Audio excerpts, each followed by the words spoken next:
vâng, Griffin sẽ phải chịu hàng tấn áp lực đẩy vào trong khu vực rừng từ những khu vực đường nữa mà SKT sẽ gây ra, chắc chắn luôn. Tầm này không ép thì để bao giờ, về sau nó Odin cũng khét lắm. Ép không? Ép rồi, đầy máu, ta đi lại ra kia trụ này. Bước vào trụ, chấp trụ luôn. Mình này chắc là vào cứa cổ, dí ra còn cầm dao phăm vào trong rừng nữa rồi. Thằng nào thò mặt ra phát cứa cổ ngay. Đây là LCK, là một sự khác biệt. Họ cứ từ từ thôi, ép cho đối phương đến khi nào không thở được nữa thì thôi. Không được farm thì không có tiền, không có cấp độ, thua tiền, thua level thì tí nữa đánh. Ok. Nhìn cấp độ bây giờ mà xem, tất cả các thành viên của bên phía SKT đều đang vượt lên trên cấp độ so với đối phương. Đường trên hơn cấp, rừng hơn cấp, đường giữa hơn cấp, xạ thủ hơn cấp. Trừ hỗ trợ, mà hỗ trợ thì không tính. Những vị trí hỗ trợ thì không tính. Với con Tamken thì nó là hỗ trợ chống chịu, giải thoát cho Viper khỏi những pha khống chế thôi. Còn với con Rakan thì lĩnh sướng trách nhiệm lao vào tiên phong khống chế đối phương. Làm hết cái đấy thì xong thì chết được rồi. Con rồng gió chạm đất bây giờ với phim mới đánh ấy. Khác biệt với hai con rồng trước là lần này họ không mà là chưa mắc lỗi gì. Doran đang bị làm choáng, anh ta bật tử giới dồn sát thương. Và Faker đang là người đứng trong đấy chơi luận. Ui ôi, bật khiên nhưng hết tử giới, nuốt lời. Lại xin nhẹ rồng gió. Nói rồi mà, bây giờ nhốt vào tử giới chưa chắc ăn đâu. Pha đó đấy là Faker không né được cái E thôi. Né được cái E thì chưa biết nào. Né được cái E chắc con cá sấu nó quay lại nó cạo con kia quá. Cạo con Mordekaiser quá. Doran đang bị làm choáng, anh ta bật tử giới dồn sát thương. Mordekaiser cho phép. Và Faker đang là người đường gần như là đứng trong đấy chơi luận. Ui ôi, như là một bật khiên nhưng lại xin nhẹ rồng gió. Ui ôi, ánh sáng đau vậy. Quay lại với câu chuyện của Mordekaiser. Nó cái nội tại cho phép nó gây sát thương liên tục nếu như tích đủ những kỹ năng cũng như đòn đánh lên người đối phương. Nó sẽ có một vòng gây sát thương quanh người, sẽ liên tục duy trì được nó nếu như tiếp tục giao chiến với đối phương. Nhưng chắc gì đã dám đứng lại với con Mordekaiser, con Renekton lúc này. Vừa rồi là có tử giới đó bạn. Lehen mất tốc biến và nhắc nhẹ gạch đầu dòng thứ nhất. Lehen mất tốc biến. Đấy. Và sau khi cái trụ mất tốc biến cộng với việc không có ai phòng ngự thì SKT nâng tỷ số về trụ lên thành 3-1. Một con đường huyết mạch khai thông rồi. Bắt đầu đi cướp thôi. Giờ thì cái vòng đi rừng của các thành viên bên phía SKT nó sẽ nhân đôi công việc. Ăn xong vòng rừng của mình lại phải thêm tí bận rộn sang rừng đối phương ăn tiếp. Ăn xong không quên để lại mắt cho rừng nó sáng. 3k rưỡi tiền hơn ở phút thứ 29. Khoảng cách là chấp nhận được đối với bên phía Griffin. Nhưng họ sẽ phải làm gì đây? Và du ngoạn thủy vực lên đường trên nhắm vào Faker, nhưng Faker tốc biến. Xong. Nhưng mất tốc biến rồi. Cái tốc biến này sẽ ảnh hưởng gì? Baron thì chưa ăn được nên chắc không sao đâu, sẽ không có giao tranh. Sẽ phải né đi một khoảng thời gian nữa từ phía SKT cho đến khi mà Faker hồi phục, hoặc là lên một món đồ gì đó ủ. Lehen bấm khăn giải thuật rồi. Nhưng ta mất nhiều máu quá, 2/3 máu. SKT đang nhắm vào Baron chắc. Thế có người bắn Baron, người bắn mắt này. Khịa. Đây là một đồng tái khịa. Effort lao vào bộ pháp thần tốc và xuất hiện ánh trắng giữ chân được con Mordekaiser kia, nhưng không ai theo kịp. Không có cái gì bồi thêm cả. Ezreal và Alice không ở đủ gần.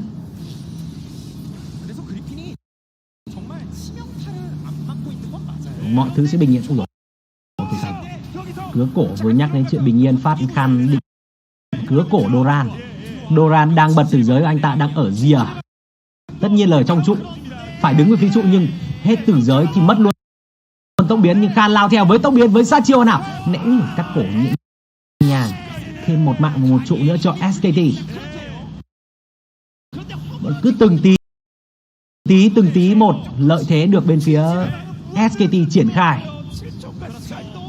Chớm hở ra cái là mất mạng, mất trụ, mất rồng, mất sứ giả. Dần dần mọi thứ nó cứ tích lại thế này thì hơi khó rồi đây. Đánh kiểu gì giờ ta? Bên phía Griffin đang cố gắng kiểm soát tầm nhìn có quá ít ỏi quanh hàng Baron này. Cắm được con mắt kiểm soát thì nó phá ngay. Cắm thâu kinh nó cũng xuống nó phá. Quyết tâm chọc mù mắt đối phương. Bây giờ thì bắt đầu ép vào con Baron nó là dễ dàng rồi này. Con rồng gió, con rồng nguyên tố cuối cùng ở trong ván thi đấu thứ nhất này sẽ là một rồng mang nguyên tố gió. Nó không quá ngon cũng không quá quan trọng, chắc là bỏ qua. Sau pha dồn ép đó thì SKT sẽ bỏ hết tầm nhìn của mình ở nửa dưới bản đồ và dồn lên đường trên. Và đây là pha mình né này, khét nhở, có bốc mùi khét ở quanh đây. 5-0, cái lead 3 mạng. Faker và Khan mỗi người cưa nhau 1 mạng. Khác biệt quá, thật sự quá khác biệt. Doran bị nhắm nhiều đến như vậy sao? Ván sau có thay Suốt vào không? Ít nhất thì Suốt cũng có khá nhiều kinh nghiệm ở trong các vòng chung kết rồi. Ở mùa hè năm ngoái, ở mùa xuân năm nay. Liệu có phải là Suốt sẽ xuất hiện trở lại không? Chứ Doran thấy mùi thằng này có phèn đem ra rửa cho nó hết, phơi cho nó hết chua. Thấy non quá. Nói vậy nó hơi phũ phàng, nhưng mà thật sự đến lúc này Doran đang thể hiện hơi non nớt. Không phải là không có kỹ năng hay là không có tư duy về chiến thuật, nhưng trong những vòng này người ta cần nhiều hơn là cái kỹ năng và chiến thuật bình thường. Nó là gọi là cái gì ta? Gọi là những cái bản lĩnh cũng kinh nghiệm trong các vòng chung kết. Một lần nữa bên SKT đang đi ganh. Chovy thấy mùi và anh ta chạy một mạch thẳng về nhà luôn, không quay đầu lại. Nhưng bên phía của SKT cũng biết điều đó, họ biết điểm dừng và quay lại để không bị mất cái lợi thế ở quanh hang Baron. Họ đã dày công sắp đặt cắm mắt, dồn sát thương một cú bola bằng thẳng vào mặt của Teddy, nhưng anh ta né được với cái đao thủy ngân. Quay trở lại dồn sát thương fake cả Khan, bánh mì kẹp thịt. Ôi trời ơi, tàn sát. Teddy đang đứng ở một chỗ mà bắn, còn bên phía của Griffin chỉ là những cái bia đỡ đạn thôi. Bật tử giới nhưng cuối cùng Mordekaiser cũng bị hạ gục mà không kịp ra khỏi tử giới luôn, chết trong tử giới. Đúng là tử giới nhưng chỉ cho một mình Mordekaiser của Doran thôi. Và 4 mạng cho SKT. Họ sẽ làm gì? Baron không? Hay là lấy một đường trước nhỉ? Bắt đầu phân vân. Còn 15 giây nữa thì thành viên đầu tiên của Griffin mới xuống bảng cùng với Silas để thủ trụ, đó là con Tam Ken. Ồ, 20 giây nữa. Thế này thì đang lao vào từ bên thôi sao? 10-0. 10 là con số hoàn hảo. Và SKT đang cho thấy sự hoàn hảo của mình ở trong vòng playoff. Chưa thua một game nào, và bây giờ vẫn đang như vậy. 1-0 dành cho SKT. Cùng nghỉ ngơi giây lát trước khi đến với ván đấu thứ hai. Perfect. Chết thật, không phải fan của SKT nhưng thật sự là nó bánh cuốn đấy. Đánh như thế này không yêu sao được. Vâng, anh em rảnh tay cho xin một like một sub, cảm ơn rất nhiều. Vâng, sub ở kênh YouTube chính thức thôi, kênh này mình dùng tạm thôi nha mọi người. Vâng, kênh YouTube chính thức mình post ở kênh chat. Vâng, kênh chat. Vâng, anh em cho xin một sub. Trận thi đấu vừa rồi mình sẽ up lại ngay trên đấy, trên kênh YouTube chính thức của mình. Sorry anh em về cái sự cố thời gian, mình bị lừa và mình trong vai người bị hại. Mình không nghĩ nó như vậy. Chẳng nào cũng báo 3 giờ đùng cái vào đánh ngay. Đau đầu thế nhỉ. Cảm giác cứ như là bị lừa vậy. 1-0 và SKT tiếp tục chưa thua. Tiếp tục là chưa thua. Vâng, link của chiếu lại của trận thi đấu vừa rồi mình sẽ up ở trên kênh YouTube chính thức của mình nha mọi người. Trên kênh chính thức của mình. Vâng, lại ra giao hữu cái. Xin lỗi anh em nha. Xin chào mọi người, bây giờ mới chào mọi người được ạ. Lúc nãy phát cái phải vào ngay. Vâng, căng quá cơ. Giật hết cả mình. Tôi sắp kênh này mà sao trận Đam Won không thông báo vậy á? Kênh này thì mình dùng tạm thôi. Với cả anh em nếu sắp thì để có thông báo ấy thì anh em nên bật cái chuông này. Có hình cái chuông đâu nhỉ? Làm nào thấy cái chuông. Kênh này thì ở mỗi phần sắp nó có cái chuông á. Anh em để đợi tí. Chờ xí. Để mình ví dụ cho anh em xem cái nhé. Đây này, đây, nó đây. Vâng, cứ mỗi lần sub thì anh em bấm vào cái chuông này, nó sẽ gửi thông báo về cho mình mỗi lần đây này. Thông báo nó sẽ có một cái biểu tượng thông báo, nhận được một số thông báo đấy, nó sẽ có thông báo về cho anh em khi mà mình bắt đầu live hay là có clip mới. Nên là anh em chịu khó giúp mình vậy, bấm giúp mình cái chuông thì nó tươi hơn. Cảm ơn anh em rất nhiều. Đợi chút nha, mình up clip lên xong rồi quay ra giao lưu giao hữu cái nhỉ. SKT đánh khét thế nhỉ. Đừng bảo lại 3-0 nữa thì trận chung kết nó chóng vánh quá. Nó chóng vánh quá.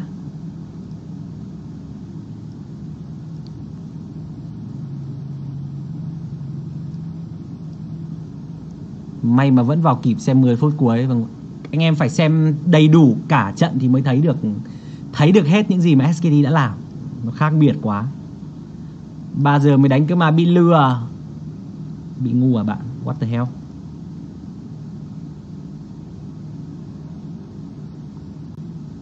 Ai ngu vậy? Sao nói lịch sự thế? Mất lịch sự quá ha. Tưởng 3 giờ. Mình cũng nghĩ là 3 giờ ạ. Mình có kiểm tra mà. Cái trang mình hay xem này. Thôi từ nay chắc bỏ cái trang này quá. Bố tổ sư. Bố tổ sư ông nào giờ vào hết vỗ trận 1 rồi. Bằng đen.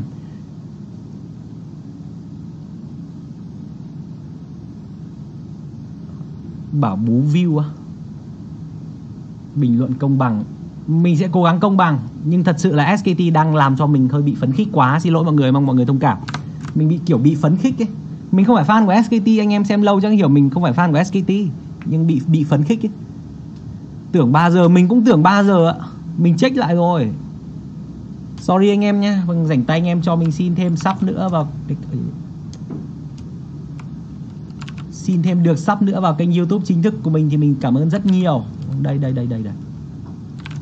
Mình cho anh em bằng kênh đấy mình sử dụng chính thức nha.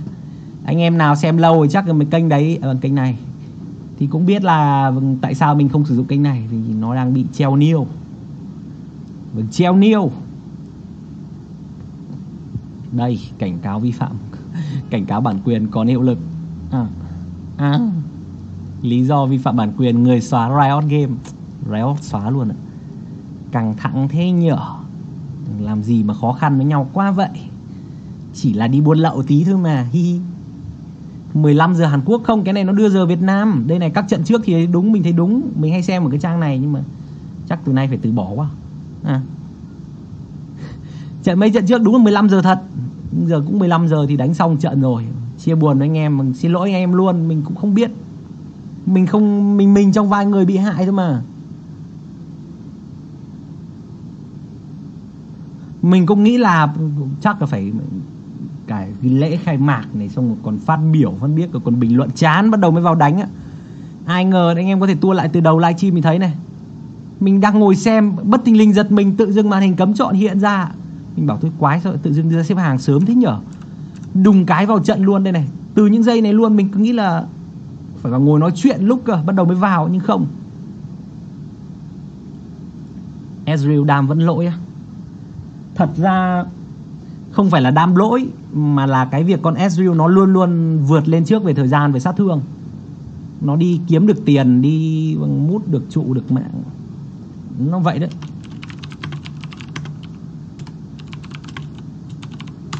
Rồi. Để thế cho nó đỡ chết. Mất kênh này nữa thì chết. Chào tất cả mọi người, chào bác Binh Lâm Lưu. 15 giờ Hàn Quốc là 1 giờ 30 Việt Nam á. Không phải giờ Hàn Quốc đâu, nó là giờ Việt Nam á. Trang này là mình xem mà đưa giờ Việt Nam chắc xóa luôn quá. Không tin tưởng được nữa. 20 mấy phút nữa. Trận 20 mấy phút nữa.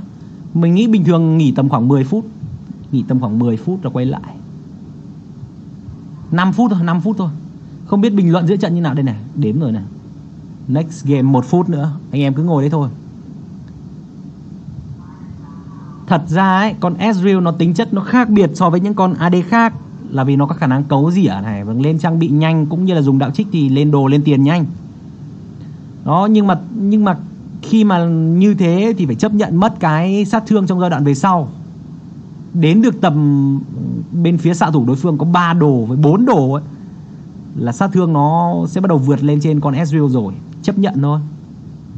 Đánh nhanh thì trong giai đoạn về sau sẽ yếu. Làm gì con nào mạnh từ đầu đến đít đâu. Con Raven cũng vậy, nó mạnh đầu game mà phải giải quyết game sớm. Giai đoạn về sau thì nó sẽ không có độ cơ động, cũng như là sát thương sẽ bị cân bằng với xạ thủ, kiểu vậy.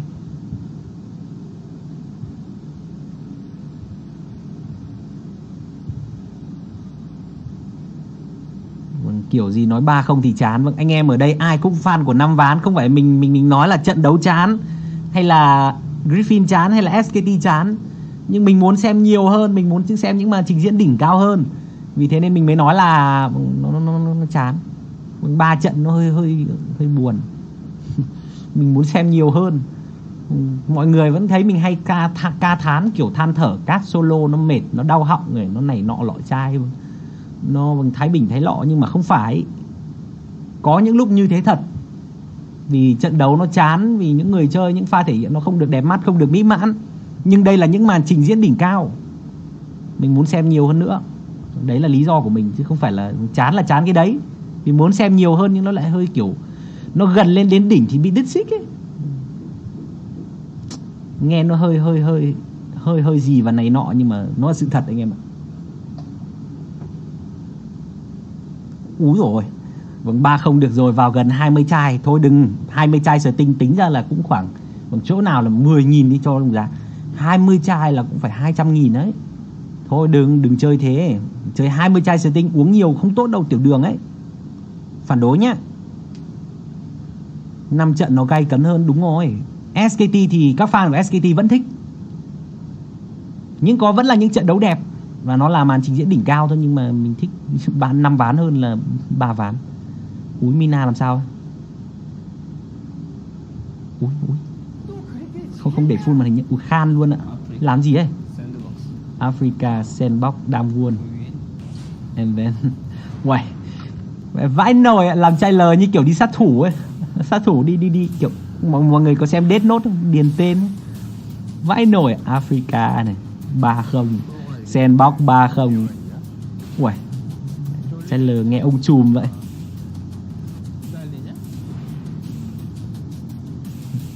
Sắp bên dưới tiếng Anh của mình trình độ nó giới hạn, nhưng mà mình cố gắng sắp cho anh em nhé. Uầy, breaking news luôn, làm cái này như kiểu là mẹ lên thời sự vậy. Sơ coma. Ui, làm quả chai lời như kiểu đi. Nghe thật sự như kiểu nó yêu ái SKT quá nhỉ. I don't wanna stop watching this situation. Kiểu trailer của mấy bộ phim đi thanh toán nhau ấy. Nghe khiếp vãi nổi.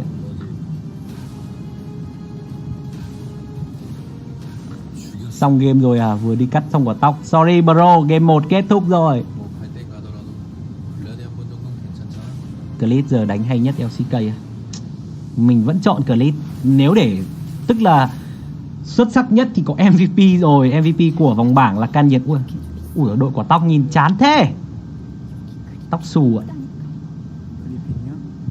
Rồi, đây vợ của mấy ông này. Ông nào nhận vợ vào nhận đi. Nhìn khiếp quá trời.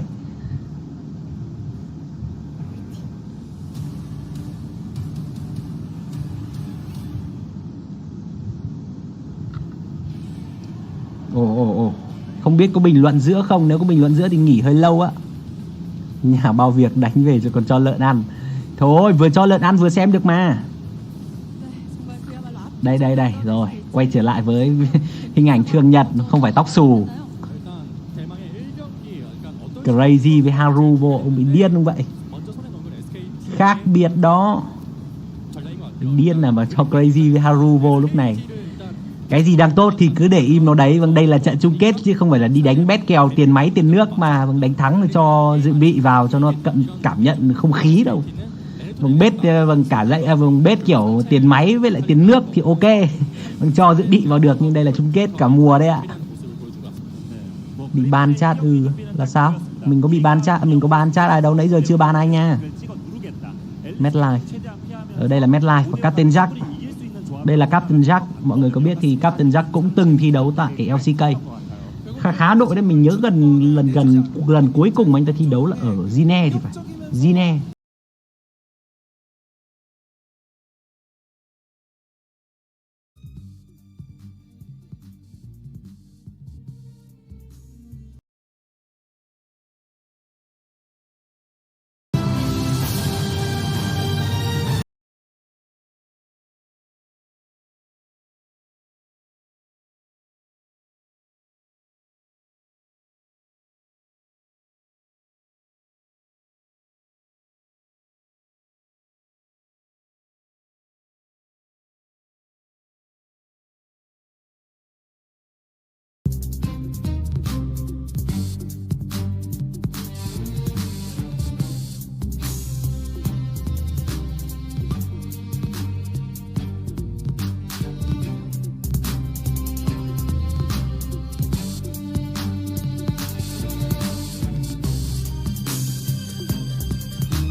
Welcome back, guys. We are here at the Tiger Dome of Korea University. And game number one was definitely one that I don't know if it's for the record books or what, but they certainly put out a clinic, did SKT. They smashed Griffin into the ground. Didn't even take 3 games this time like they did to Sandbox and Damwon. they just got it going right from game one. If we don't see Griffin stand up in game number 2, I think the speed run could be on in some ways. The 3-0 is still the safest prediction. It's 13 game wins in a row in best of 5s for SKT domestically. If it hits 15, that is a hell of a dominating year. Yeah, it definitely is. And Griffin, curious to see what they're going to look like, what their demeanor is as they get back onto the stage. I think that's going to be very telling, maybe, about what just happened during the break. Did Doran cry? That's a big question. Remember, now he gets stronger if he cries. That's what Griffin said in the intro. That's true. We didn't get any inside looks on Where's the if player Doran shot? did Come on. cry. Come on. We don't want to see Clid. I know he won MVP and totally won in the jungle difference, of course. You know, he did, what, like 11,000 damage compared to the 900 of Tarzan. But we just want to see if Doran cried. So, production, if you could just, you know, get on that. And if Tarzan is ever to live up to his sky-high reputation as a jungler, he can't be run over like he was in game number 1. The 10-to-1 difference in damage was actually not the full picture. It was even more significant in terms of how many plays happen around Clid and how much Tarzan was just the opposite of his nickname of King of the Jungle. He was very much a guest in the jungle that was owned by Clid. So, game number 2. Very interesting tidbit. SK Telecom T1 have chosen blue side. First time they did not choose red side so far. Yeah, and that is really interesting because now Griffin, they're going to have their ability to try to recalibrate a draft relative to what SK Telecom are throwing at them. But it didn't work in game number 1, and maybe that plays into some of the mind games that one could expect. Griffin probably not expecting to get red. So you are the coach, by the way, of the broadcast. Your CV Max, your team was kind of run over. You had a lot of time to think about this day. What adjustments do you want to see from Griffin coming into game number 2? Because to me, it was this toothless lack of jungle pressure that really cost them. Well, I feel like, obviously, Tarzan on the Sejuani, he's going to feel really bad. He's probably even going to be criticized by a lot of players, but there's not that much he could do. I personally don't think the draft was the reason that they lost. They lost because Chovy got bulldozed in the mid lane. He didn't play around Vision properly. Vision wasn't set up properly enough. And then in the later stages, things just fell apart. I would feel like Griffin's cohesion wasn't there, rather than a draft issue by itself. And let's try and understand and unpack why SKT chose blue. Because if you think back, the bans are probably going to be rolled back. They just slammed Griffin. So no reason to adjust the Yuumi and Karma bans. The third one last time was Olaf. It is rolled back. To choose blue, to me the advantage is to free up to be able to ban what you want to ban. And they've decided that Karma, Olaf, and Yuumi are those champions. Griffin have also rolled back their bans. We'll get the first with Kali. But focusing on the ban side, what this does is stop Griffin from playing an LPL style with Karma mid, Olaf jungle, and a really big combat advantage. So Griffin have understood this, and they're going to take the Fangs out, pick up the Spider, and try to level up their jungle pressure. Well, they're giving Tarzan an ability to have early game influence, and now with the counter picks for mid and top, I'm imagining that you pick ADC next, wait for the second wave of bans, and then just try to adjust accordingly. That most likely would be the safest play. Ezreal is taken away by SKT, so I'm not going to have the ability to have the Ezreal Tom Kench there in bottom. Wouldn't it be bold to see the first round Pike here to really stick it to Griffin when they're down? But Turn the LCK pop. Exactly. We're going to go Oh. safe first. That is what the bot lane function is with the Ezreal and Braum. Action over to Griffin. See, now, a lot of teams will take Varus in this spot, but it isn't necessarily where Viper is. He's more of an Ashe player, if you think about it, when it comes to Tom Kench combos. Could do. Oh, there it is. Ashe being hovered. Can you guys stop reading the script? I mean, we got to put on some semblance of, you know, interest in this big ban. I'm enjoying this script a bit more because now I can at least say bot lane doesn't need resources. They shoot out hookshot, which is basically the same as scouting with your face the enemy jungle, and your jungler is the opposite of a just chill pill like the Sejuani. This is an aggressive pathing Elise. So at least they have a style here where you can say, if Tarzan is a passenger a second time, it's not the draft's fault. He has a lot more resources.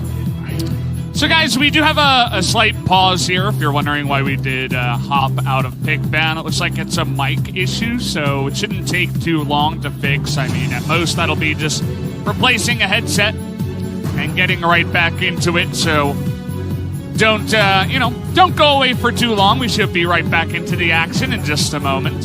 Very unlikely to see the Silas rolled back in this draft. I wonder, what is your pick that will be taken at Vipers, the first pick on the red side after bans, that can kind of lane against Akali and the pool of available champions? Because they need a blind solo laner before they get more information.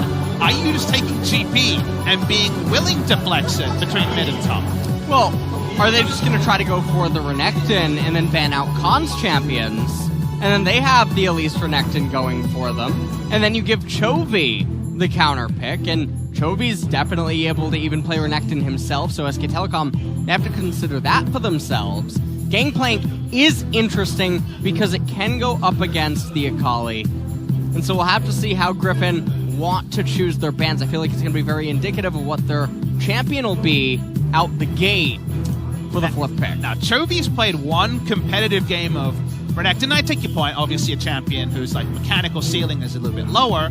To that point, it was actually Griffin's most recent loss before this series started. In fact, Griffin came in with a 7-game winning streak before we actually took to the Rift today. So it doesn't feel like Chovy's innate, right? You think of him as this flawless Aurelia mechanics player, and Renekton is a bit more binary. And whether that's just champion doesn't really catch his fancy or not, yes, he could go the way of the Renekton, but we'd be a bit surprised to see him go that way. It was funny to get an inside look into, not only the gigantic faces we have throughout the crowd, which are very fun. Good to see the fans having fun with those ones. It's the final door, Valdez. Yeah. I remember that was one of my biggest tweets back, maybe 2 years ago. Whoa, Faker's in the audience. Who's next? There's Faker as well. That's a young Faker, too. WTF. And older Faker behind him. 2 Fakers. How is this allowed? Someone investigate. This is ridiculous. I can't believe the sign cuts off what comes next. With the doors. Valdez. Oh. Yeah. Don't worry, I got the world script already, so I know what doors are coming up next. I won't leak it yet, though. At least the fans want to keep things secret, unlike you guys, who just call everything before it happens. And I just wanted to mention it was pretty interesting to see them using the extra time of the mic issue to, get down and dirty with what we already have in the draft here, because Griffin certainly need it, especially after the way that game 1 went.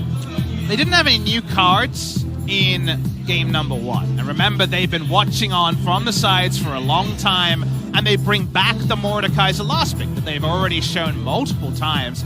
And I'm sure if we eventually get a mic check, I'm sure SKT saw the Mordekaiser coming in this draft. It wasn't a right turn. So this is where the onus is on the team with extra prep time to actually put it to good use, because like LS and I are saying, it is a surprise that Griffin find themselves, probably to Griffin themselves, on the red side again. They get a do-over, and not a lot has changed draft-wise when it comes to the champions restricted from them. All right, and in game number 1, I felt like Griffin, they come out of that with a draft win. And so that's very surprising, regardless of what happened in the game and how SKT executed upon the draft and ended up closing out with a win, that you give them the red side draft again. Because already, I feel like right now, Griffin are well poised to go into the second ban phase of this draft. And it's going to be awkward for SK Telecom to answer it. Well, let's unpack your comment of Griffin got a draft win, because everyone watched on as it was almost a perfect game. It was a perfect game right? for SKT. And so far when we've looked at it, you've been very critical of kind of the mid play style, specifically with mid jungle not getting a lead or getting any setup. All right, they get another draft win. What in-game can people look for other than just the draft then to work out if Griffin have actually addressed the issues that led to a crushing Game 1 victory for SKT? Well, how much autonomy is Tarzan going to have now in game number 2 on the Elise? Theoretically more than Sejuani. Yeah, a lot more than Sejuani. He's going to be able to Hopefully. take matters into his own hands without relying on his laners to play pockets in their lane properly and around vision so that he can scale up. And that's a fun thing to unpack is, I'm going to go where my laner's getting leads. Didn't work in game number 1. Game number 2 is I'm going to manufacture leads where I go. So it is a shoe on the other foot. And theoretically, it just ups Tarzan's kind of like participation in a theoretical win. The requirement there, the onus on him is a lot higher. Yeah, and it's going to be interesting to see as well, because the nickname for Tarzan, as we already mentioned, is King of the Jungle. He looked like the cub of the jungle in game number 1. Game number 2, I think Griffin have to come out swinging, or else this might just be that 3-0 everybody's talking about. And what a way to do it than to get your King of the Jungle onto a pick that can actually make moves and get your team ahead and actually influence lanes. I think that's a good first step for Griffin, even though it's already looking a bit grim. King of the Jungle is going to have to show up here, but Valdez, do you know how long Lion King lasted in Korea? How long did Lion King last? About 7 days. No, not 7 that days. short, but you know how long Griffin's going to last in the finals? How many canceled dates 3 did games. you find 3 hours. in those 7 days? 3 hours, 3 games, whichever. Yeah. But now, not looking like you have to clear all your evening plans. We even started early, 4 p.m. Korean Standard Time rather than the 5. The 7:30 dinner dream for an SKT fan is alive at the moment. Papa, I'm just waiting to watch G2 versus Fnatic later on. Fair. All right. Did we all are. Did you have 5 hours worth of other I things to don't do have in between? the script for that one, so I get to watch on in excitement. I'm excited here, yeah. but I already read the script. So there's a bit of excitement taken away from that when you read the script. Yeah, it makes sense. It actually has confidential on it. I don't know does. why you were giving access to that, but might have something to do with your name. As we're still waiting here, guys, if you're wondering what's going on, it is just a mic issue with one of the players. I actually didn't hear which one it was, but we're getting it resolved very quickly as we're in the midst of our pick ban. For full disclosure, something that's not talked about a lot is when you remake a lobby, it's not like you made a custom games with your friends and then just restart it. There's a lot of other things to keep stat tracking going and all other mechanics behind the hood that often adds kind of minutes of delay further. So even something as silly as like a misban or the client bugging out can actually have longer ramifications. And that's why we got the LCK podcast going all those years ago. Oh, man. Well, the sign on our screen right now. She is a Lux one champion. One champion, the Princess of Demacia. She's coming down. It's the Griffinals Day. I don't know if it's a happy or a sad day. Said if she comes down, then she's going to dance to a Twice song or something like that. I don't know what that's in reference to. Twice, a very famous K-pop female group that we do have out here in Korea. Take a look at the audience here in the Tiger Dome. It's filled up with a lot of fans and signs for both teams here. Felt a bit 70-30 during the opening of the show. No surprise, SK Telecom T1 does dominate the fan base. And Griffin, you know, they're making it to Worlds. They're going to have that international escapade. But the domestic title is what really grows a fan base here in Korea. And you do kind of have pause and wonder what Griffin's kind of look back on the year will be to go down 6-0 to SKT, which is a possibility. 3-0 in the spring final. 1-0 already up here. On the one hand, it's very impressive to play 3 splits and make the grand finals 3 times. On the other hand, it's one too many losses in clutch games. In Korea, they have a title for that. It's called the Kong Award, which was first given to the StarCraft 1 pro gamer, Yellow, who I believe got 4 second places in a row in major titles. It might have been more than that. Well, he got more second places than that, but I believe in a row he got 4 in a row. Yeah. And a lot of them were actually to the hands of Boxer, who was SKT alumni. And what team was Yellow on? Do you remember? Yellow was on KT. KT? Yeah. Okay, well. That's why there was all the overlap between Yellow and Score before Score finally won the big one last year. Yeah, and we've had a bit of that in Korea, and unfortunately, if Griffin does go down to SKT again, no doubt they're going to earn that name, as fans will be quick to plop that on them against their own will. And I think longtime LCK fans will think of Rox, who also had a blocker against SKT. The difference here is it's not just SKT. It was KT last year, it was Genji in the World's Gauntlet, and then SKT twice. Those are the biggest high-profile losses for the side of Griffin. So if it's not specific to a certain opponent that you just can't beat, then it's a larger problem. That's what Griffin will be looking to address both today and in the future. We're going into the back. We're going in and seeing Sword. Sword smiling. Behind the scenes. He's not guilty for any of today's results so far. Sword and Kabi back there. We're taking a look now at the SKT side. All the subs over here in Coma. Whoa, Crazy's there. Relaxing back. Yeah, Crazy exists. And so does Khan. He's taking a nap. Who have we seen this? It was in Haru, Mada, and that's it. The rest have not played. The 2 subs. Crazy. Now there's 3 other ones. Gori's there. Yeah, I know. Gori played. Gori played. Yeah, he did. He did, actually, on the slump. Yes. During the slump, Gori did come out. So only Leo, I guess, hasn't played. And Crazy. Leo and Crazy are the 2 that haven't. Yeah. Because Haru got some games as well. Well, I'm not expecting to see any subs tonight on the side of SK Telecom. However, if Griffin go down 0-2, I might expect that Sword could make an appearance.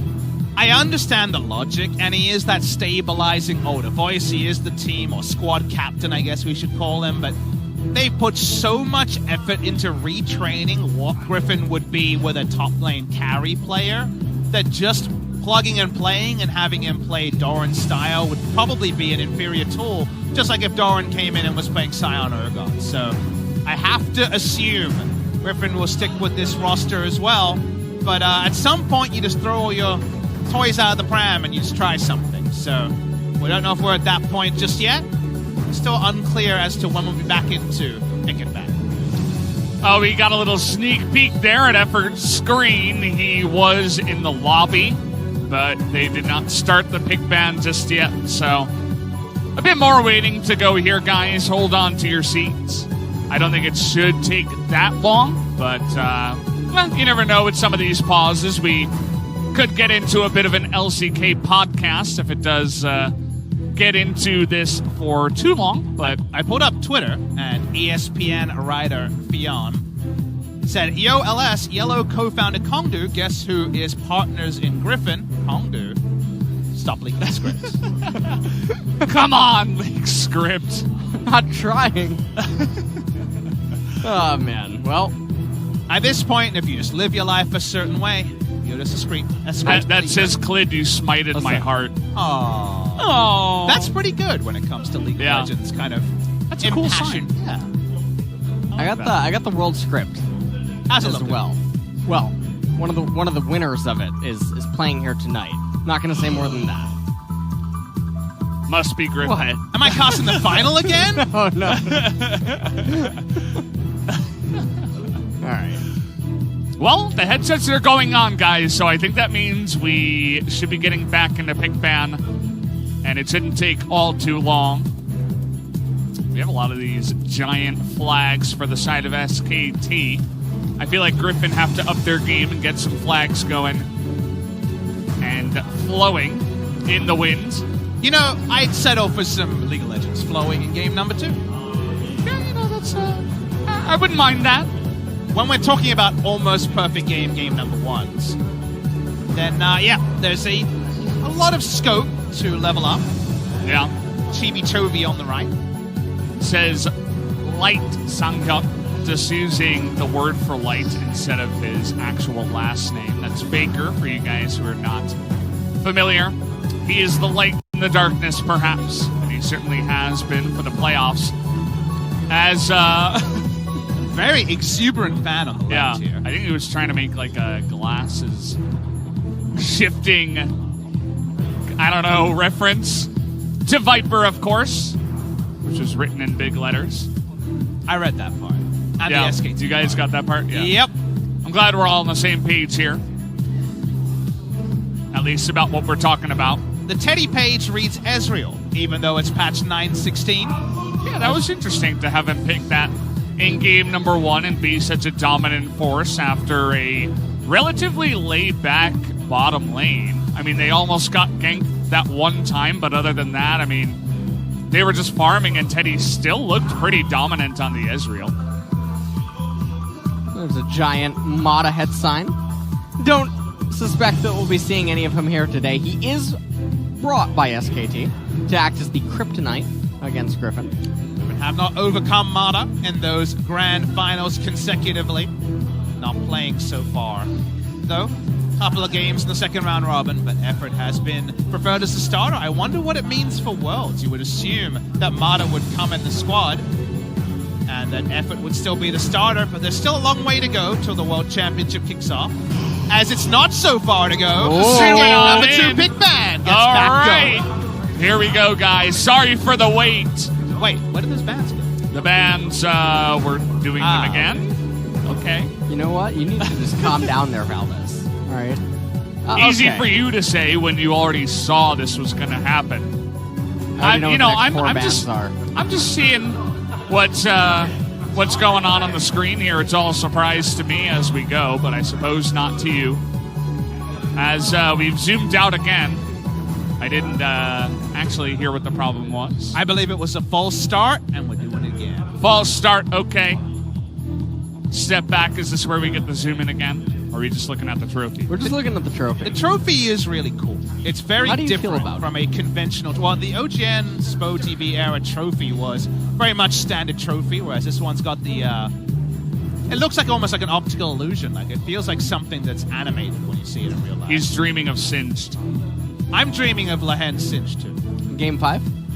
Every time I see him, I accost him. What game 5? What?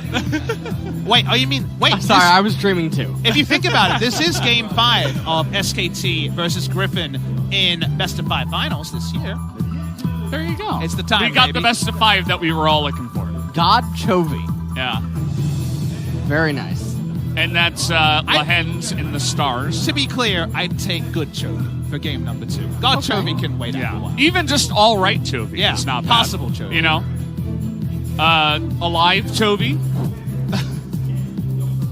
Oh, man. Oh, you finally found a Doran head.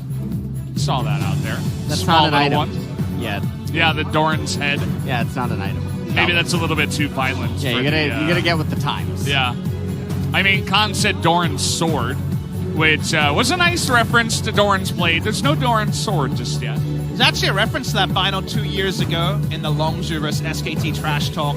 Khan at the time said, I don't care if it's Untaro or Huni, I'll take the 2v1, and he said the same thing today about his potential top lane opponents. Yep. I will forever be distracted by his saying Papa right next to the, I guess, the right shoulder, but the left screen shoulder there. Ooh, Look at that is LeBlanc. very nice. Faker of Legends. Unfortunately, Griffin are very stubborn once again with their bans. That's a really old Faker head. Yeah. there, I'm pretty sure. That That's what I was picture's saying. Really old. It's young Faker and old Faker, the two different heads.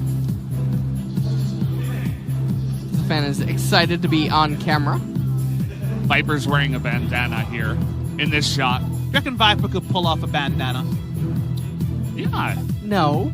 I think so. We already have disagreements here on the costume. Yeah, well, all right, break it down for us, Valdez. Why do you think he could pull it off? I feel like not your average person can just put on a bandana and make it work. You know what I mean? Here's what I'll say. He is aloof as a kind of personality. So aloof and a bandana could work, you know? No leather jacket. You could go that way, or you know, when he does like a really awesome play in the game, he like goes crazy and he's like shaking his hands and stuff. The guy's actually got a lot of attitude under his skin, so he can kind of be that like mysterious aloof, but actually very energetic under the skin type of guy. I think a bandana works for him. What's your reasoning? Lost sight. What do you got to say about this? You just called Look me at out me. there. I don't have any sight. I can't really make an educated opinion on this matter. Yeah. You know, I was just saying no just to be a contrarian, okay? Really? That doesn't Yeah. sound like you at all. Ah, never. All right. That is a giant effort head. Or sign. Effort's head doesn't fill up the entire sign. All right, well, Teemo hats. in attendance. I don't normally see these anymore. They don't even sell them at Law Park, I don't think. I think they usually were just kind of handed They're a out. legacy item. Are they really? Oh, I don't know. I think they were mostly handed out by like Riot staff, kind of like they plushes feel. and stuff. They definitely feel a little bit like a legacy item. That's really interesting. You know what is a legacy item here? Is the white KDA hats. Oh. You can't get them anymore. I know there is Only some in special events. KDA specific merch here on site. Doesn't help a lot of the people in chat, but there is some new KDA stuff going Where's around. that There- TFT merch? There's a Has that come out yet? Stop it, Valdez. Pengu isn't How about here Pengu? yet. You guys buy any of those just yet? If Pengu was in the store, everyone in the audience would have one right now. All right, that would. That's true, actually. We probably would have bought 3 Pengus up on the desk. I would have bought a dozen. Okay. It doesn't even have anything to do with League of Legends, the game. Doesn't But, it? I mean, it kind of does, but The creator. yeah. Yeah. I mean, sure, but Pengu made Summoner's Rift. he kind of got popular in TFT, is what I mean to say. Just to be clear, what came first? Thomas Kench or Pengu? I see where you went. Because you just said that he created League of Legends. Theoretically, how we doing here?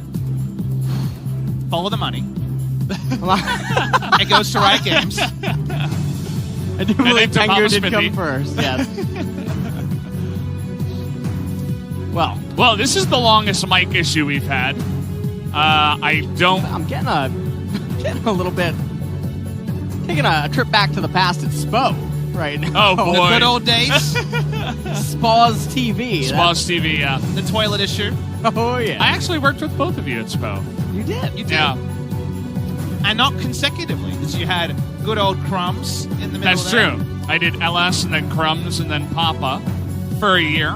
And now I got both of you back at the same time on this strikeout. This is kind of the Spocast, too. There we go. This is kind of pick and ban. Well, we'll see if it's a real start or a false start this time. Of course, same bands that we did have from the beginning. If you guys are joining late, we already picked the first phase, so that's why they're going so quickly. Before we did get into the issues, so everybody's just going to pick what they picked before. And I'll let you guys delve back into exactly the analysis of the draft and what was going on between the two teams. Well, Ash was the final pick there for Griffin. We're going to have to see what they ban away. So my speculation is that they target Khan and then just elect to give a counter over to Chovy and just have Doran go in blind. But it doesn't look like that's going to be the case. They actually banned the Skarner.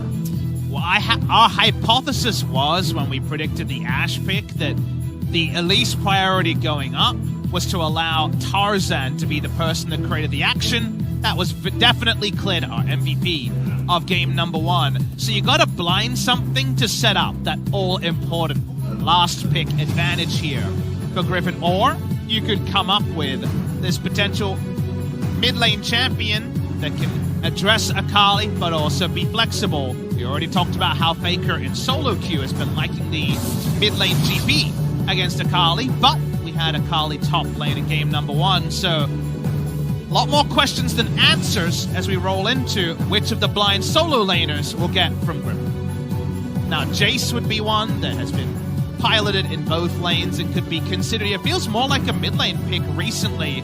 The Sylas we saw in game number 1 didn't get much value in the mid lane that time.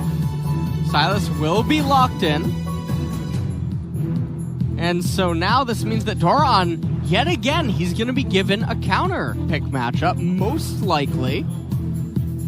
We're going to have to see what SK Telecom want to lock in here.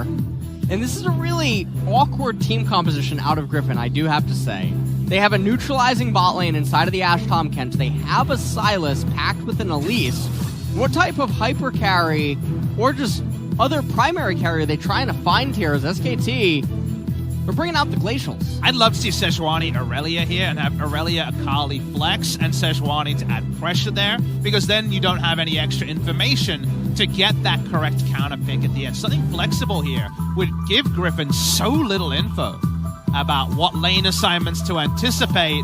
This would be an old favorite of Khan. If they go the way of the Camille, they lock it in, and while the lanes are much more face up, the good news stories don't roll yet for Team Griffin.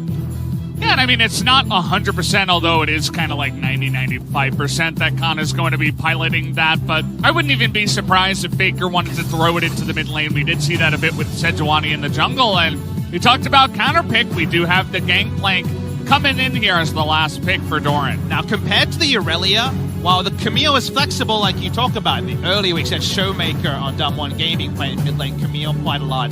GP actually beats both these champions pretty reliably, so Camille's not a strong pick into Gangplank. The Aurelia would have a bit more potential there, but Camille has been a win condition very reliably in the side lane for Khan and in the LCK. So it is another potential engaged champion.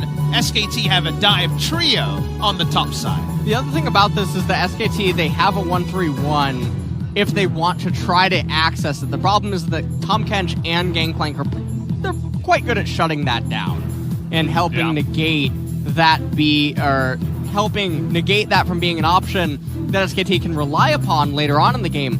Griffin's team composition, it's very mid-rangey in the sense that, yes, Gangplank can really go late game, but this whole team composition feels like it's going to decide the game in the mid-game on that first Baron, and if it can't do anything there, I don't know what leg it really has to stand on, because then Camille's just going to take over the game.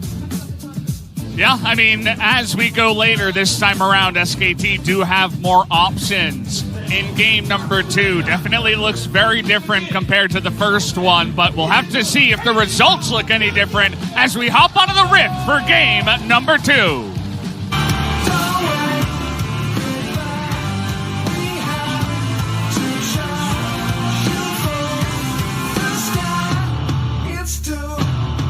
Die.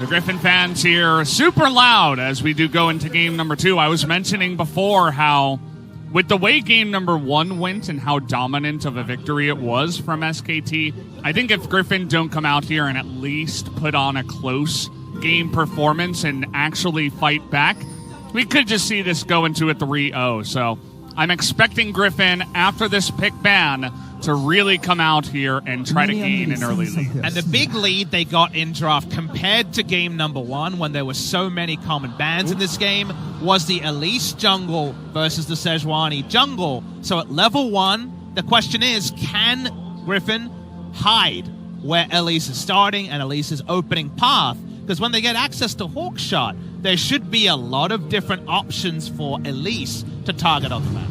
Well, yeah, now we're going to see the flip in the reverse of how well can Khan and Faker do playing against the Elise, and are they going to allow Klid to get online in the later stages? And like we already mentioned, SKT now, they have the ones with the superior scaling late game. And if the early game goes SK Telecom's way, things are going to be really awkward, because even though Griffin's team composition has a very mid-rangey feel, they're very powerful around the 20-25 minute mark, there's not really a super strong identity within it, and so it's all going to come down to Tarzan. Well, guys, we did get an update about what the pause is about. There's a Doran PC issue, I believe, is what I did hear, so we are going to have to wait and see exactly how to fix that one. Khan was also typing his 100-word essay before he does go to bed. It's very important that all you guys in Twitch chat do that. As, we're just going to have to wait and sit back once again. There isn't too much new information from the pick ban for you guys to talk about. I've just come to a realization. I was staring at the Griffin fan sign for the finals and not getting it, because it's Griff Finals, you know, GRIF and Finals. Oh. I was reading it as Griffinals, like millennials, and I was like, is this a really like high-level kind of reference here? But no, listen, we're in Korea and we jam 2 English words together and make a word. I get it. You're a bit of a boomer, Papa. So you're not the millennials. It's all right. Look, even the crowd's laughing now. Some nice hair going on there. Yeah. From that particular. Here are some of the cosplayers that have been around the stadium. We actually saw them near our room earlier. I think she's trying to say There- T1 fighting. There is 2 Star Guardian Lulus here. They are not happy with each other. Oh, she's doing the dance. Which champion is this, actually? Oh, KDA, okay. This makes sense. I believe it's KDA Kaisa. Is what Kaisa? Okay. I could also be wrong. It could be Evelyn. It's one of those two. I wonder, like, what was the idea when we put the camera up here? I mean, good job. That was great. She looked a little bit nervous, but we got through it there. A nice little dance for the audience here as, yeah, just still waiting on the pause. Maybe we can look at some of the other cosplayers. There were some really sick ones that we saw before. And, There's King of the Jungle himself. yeah, this guy says he came to study the jungle. Maybe he should have been watching Clitting. He should not have watched game number 1 yet. Definitely the wrong, That is wrong player to Tarzan. watch. Tarzan's looking at the sign right now, too. He's not impressed. He's Yeah. definitely not. So, are you making fun of me? Those fans, by the way, the handheld fans, highly recommend. But you want to get a high quality one because they have a much higher speed compared to the cheap ones.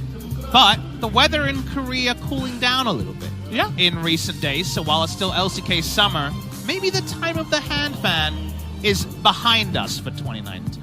That was a very weird fad when it ended up picking. Everyone had one on the streets in Korea. Do you buy into fads, LS? You don't strike me. You strike me as a holdout rather than a person that gets converted. LS know what? still buys coffee for Mega Coffee for like $1.50. No, I've abandoned Mega Coffee. There's Oh, a different, really? There's a different shop near my house that's 20 cents cheaper. 20 cents. So I make the trek. Let's snack. How much time do you Trying to spend pilfer to all get the coins. 20-cent cheaper coffee? Probably about an extra minute. It's good That's not exercise. It's nice Yeah. to know how much your minutes are worth. LS. There you go. 20 cents a minute. Yeah. Or, yeah. You Well, do the no, math there, and he's actually pretty it's cheap. 10 cents a minute, actually, because you got to go a minute there and then a minute back. Think about it. I'm doing math on stream. I probably shouldn't do this again. You shouldn't do that. You're Oh, from boy. NA. It's been I am dangerous in the too. past. I know. I've gotten myself in trouble before with both of you guys, I think. As the lights went down, I wonder if maybe we're getting ready to hop back in. Faker looks very focused. So far, he's played the Renekton into the Akali. No, I mean, we did have Renekton for the second time, but no Echo or, what was the other one? Kiana. No that he's red played side. recently. No red side Yeah. for Faker, so obviously does change things and has been first picking the Akali where possible. Trying to work out what it is. Championship win rate? 87.5%. Yes. So what we are referring to here is that LCK history. SK Telecom has played 8 finals. They have won 7. The only one they lost was when they ran the gauntlet but lost to Longzhu Gaming 2 years ago. It's Timo. Is it though? We found the real Timo in the audience. Doesn't look like a yodel. He's like, Are you sure that's a Euro? get away from me. Valdez? Well, I've never seen a Yordle in real life, so I'm not 100% sure. You're missing out. The General Teddy. And there was another word there that I'm not 100% sure, but they called him General Teddy, especially after that Varus performance that he did have against Damwon, I believe, where he popped off in a big way in one of those last team fights. Maybe that's part of the reason why Varus has been banned a couple of times against him. And to Teddy's credit, he's used very little resources in the drafting in playoffs. Was really looking at a lot of SKT's red side drafts. They played so many games on red side, as that is a big King Poro there. It's King Poro. It's on discount today at the LOL shop here. How much? I think it's 42,000 Korean won. Oh, it's not bad. About $35. Yeah, the dollar's really It's about strong 35 now. US. Yeah, the dollar is really strong. Yeah, so it's probably like 32. Damn. Yeah, That's my actually, age. It probably is, yeah. Wow. No. It's a sign. You gotta buy it. Okay. Yeah. Put it behind you on your stream. Always a possibility there. But yeah, just coming back to Teddy. Happy to blind pick his 80 carry. Happy to first round his 80 carry. Here's Atlas. Oh, what? No, we got There Atlas. he is, in the middle, at the We top. brought him to this final. Yeah, it's Atlas. He doesn't have a Nice. headset on, so he doesn't know. But We know he's there. Hello to Atlas. Good old. That was a good spot. I didn't realize he was behind them the first couple of times. Rumors of your lost sight are greatly exaggerated. Yeah. You have the best sight of all. I'm of always us all. able to recognize. Maybe you're the fact- always just looking for Atlas. He glows, yeah. He just tend to stand out. You're kind of drawn to him, and Yeah. It's the T1 Mount Rushmore It's not- there. That was pretty cool. Nice little hand. But enjoy, and it's with effort in the roster, which a lot of people wouldn't have expected opening the year. Effort, surprisingly robotic for a game that can be just so emotionally demanding. I remember we were talking to the Korean casters behind stage, or backstage, as it's commonly referred to, before the game started, and Wow. they were like, yeah, it all comes down to mental state. I mean, this guy should be able to sell this, by the way. That is so well done. Artist, and I'm by the way. assuming that he did it just prior to Yeah. this match going live. That's not something you can, just prepare and bring down. You got to come down here, get the fan sign, and then do it probably while standing up or, Yeah, I wonder how long it took him. That's impressive. Pretty high quality. Yeah. Well, we're doing our best to provide high-quality banter during this extended Murder's Yeah. Row of issues, because we've had in-game and out-of-game issues here. In case you're joining us late, we are paused very early into game number 2. SK Telecom almost perfect game in game number 1 against Team Griffin. Just one turret. That was the only difference, and it was on a trade for turrets that SKT eventually won out on because they were pushing the top side. They also got a kill with that one, whereas Griffin did not get any kills in game number 1. And scarily, we're in the boom game, because game number 2 victories of what have led to those third games against Damwon and Sandbox, where mental exhaustion, frustration, anger, those have been kind of on display. 2 best of 5s in a row. We could be there very shortly, especially if this pause does abate. And I do have to wonder how the pause is maybe even affecting the mental state of the players. Griffin, after coming off the perfect game, you have to wonder what kind of thoughts are resonating in their mind. Probably bad ones, if Yeah. we're going to be real. There wasn't a lot to like about game number 1 for everybody involved. T1 win, Faker fighting, and then I do not know what it says below. That is not Korean. That's not Korean. A lot of Chinese fans for SKT. They're one of the fly biggest out. brands. Yeah, they Here fly right in, over. not only in Korea but in the world, because they have won so many big tournaments, especially world tournaments. A lot of global fans in the audience as well. You always meet the most foreign fans in the series that's the same day as the SKT series, but not the SKT series, Yeah. because they'll just never be able to fight off all the loyal Korean fans to actually watch the SKT match. Speaking of which, As there are hello. some of our fans that I invited here. This is from the Australian Embassy, so shout out to them for coming to watch some more League of Legends. Love having you over here. They actually published some stuff on the Australian Embassy Facebook page as well when Atlas and I were casting a couple weeks ago now. All right, well, Griffin, 1 mission, 1 team. How do you feel about that? They're not expanding to any other esports, so just one team for now. That's what I Anger's get. That's what I disappointed. garner from that. Pangu is extremely disappointed. Or does it mean that these players are just going to take on different esports? You never thought about that angle. I get it. Yeah. Well, What a nice family portrait. Except for those socks. What are those? Hello? It Who are doesn't- we calling out here? it doesn't have every Look player. at socks. Are you kidding me? How did you even see that? Yeah, I couldn't even see. Oh, yeah, and he's wearing sandals with his green oh my socks. God. Oh, those are dreadful. They do not get a pass Those are really dreadful. Are there any from trolls out there? from or- LS, aka Lil Stylist. Yeah, Wait, I thought it was LS, aka Love Socks. I like that one. Thank you. I like I mean- that one better than what you Oh, said. okay, sorry. Yay! I lose this edition of Caster Wars, but yeah, you love socks, so you know a lot about them.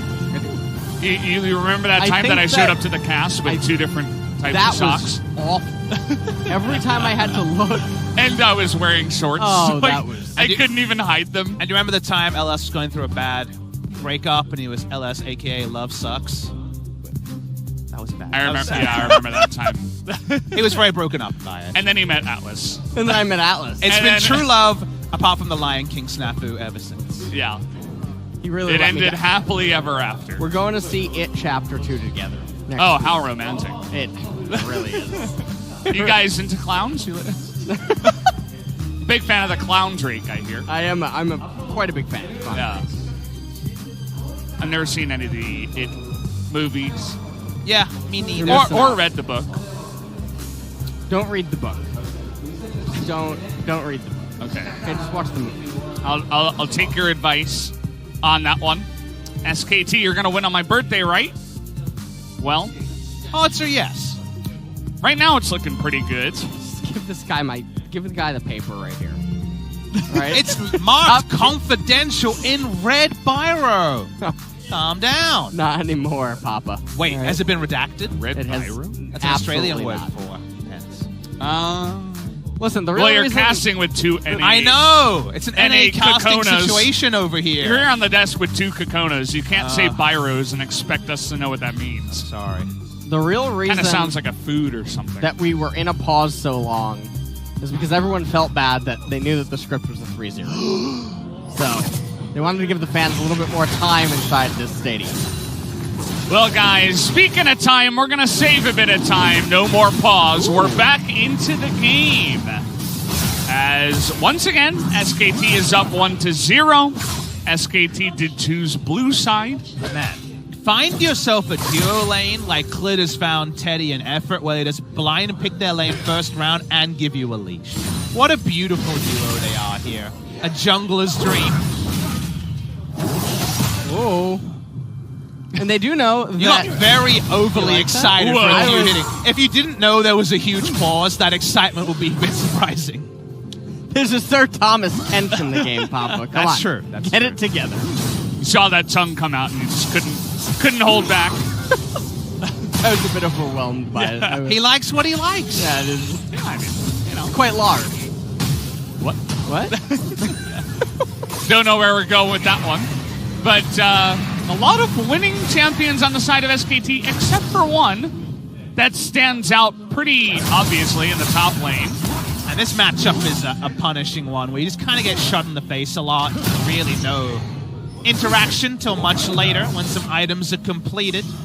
So, again, because we've talked about stuff and then it's been forgotten through all the pauses, remember that Griffin's adjustment staying on red side in game number 2 with SKT choosing blue was to up their jungle aggression game by picking the Elise. Oh, here we go. Uh-oh. Dorn's getting in there, one shot, but it's not going to be enough. So actually, does not predict it well enough. And Khan was level 3, Dorn 2, not quite able to finish it off. They trade flashes. This could be interesting if Tarzan was around, but he's actually bot side for now. And that's really surprising that Doran made that kind of a mistake. Now, the lane state is still beautiful for him, but Tarzan All right, coming going in. out to Teddy, looking for that burst damage. Has to use the repel, and will get devoured up to avoid any turret shot that came after he got aggro again from the red buff. So, again, comes in a nice amount of chunking onto Teddy, but no kills or anything like that. Issue I have with this gank, though, kind of like we called the gank in game number 1, is where else would he realistically be going? You hate ganking for a GP. He provides nothing in lane. He's a champion that really exists to help out with other lanes until his items are online. And mid lane is a Kali, so best of luck with that one. So, predictable gank. He had to go fast to stop the minion wave from just tanking every cocoon on the gank. Nothing doing, though, from that. And now Clid is actually monopolizing a lot of control around top side. Remember that Flash is down on both top laners. There's a massive wave here. It's pushing But it out. is pushing into Khan, which makes this a bit easier for Clid to make the gank happen. Getting a bit of harass down as well as clearing out some of those. The ward doesn't see him. Yeah, the ward doesn't see him. Clid still hidden for now. And Doran, good lane control. Or rather positioning. He's able to get away from that one without a hitch at all. Now, the thing for me is that he has his golems up at the bottom, or the Krug camp, but he's not obligated to rush there right away. Could have been a little bit more patient with this wave, and we know that Doran's minions, they're too large in volume. They're guaranteed to push into Khan. They could have just been a little bit more patient, probably would have paid off with the kill. But man, does the ward they put down spotting the lane gank pay off here, as it's spotting Krugs and the lane gank from the Elite. So they still are able to give a lot of resources to Khan without actually a kill, and maybe we'll just come on bot side, but that will be read by the Griffin ward. Click gonna clear that out, gives him a bit more control on the bottom side. You'll notice that Teddy getting a little bit behind in terms of the CS. Of course, Ash, very nice lane control, especially with the Tomkins. We got level 6 for Chovy, but not really trying to make anything happen in the mid lane. A lot less action to start off this second game rather, compared to the first game, with no kind of Renekton elites to make the ganks happen automatically.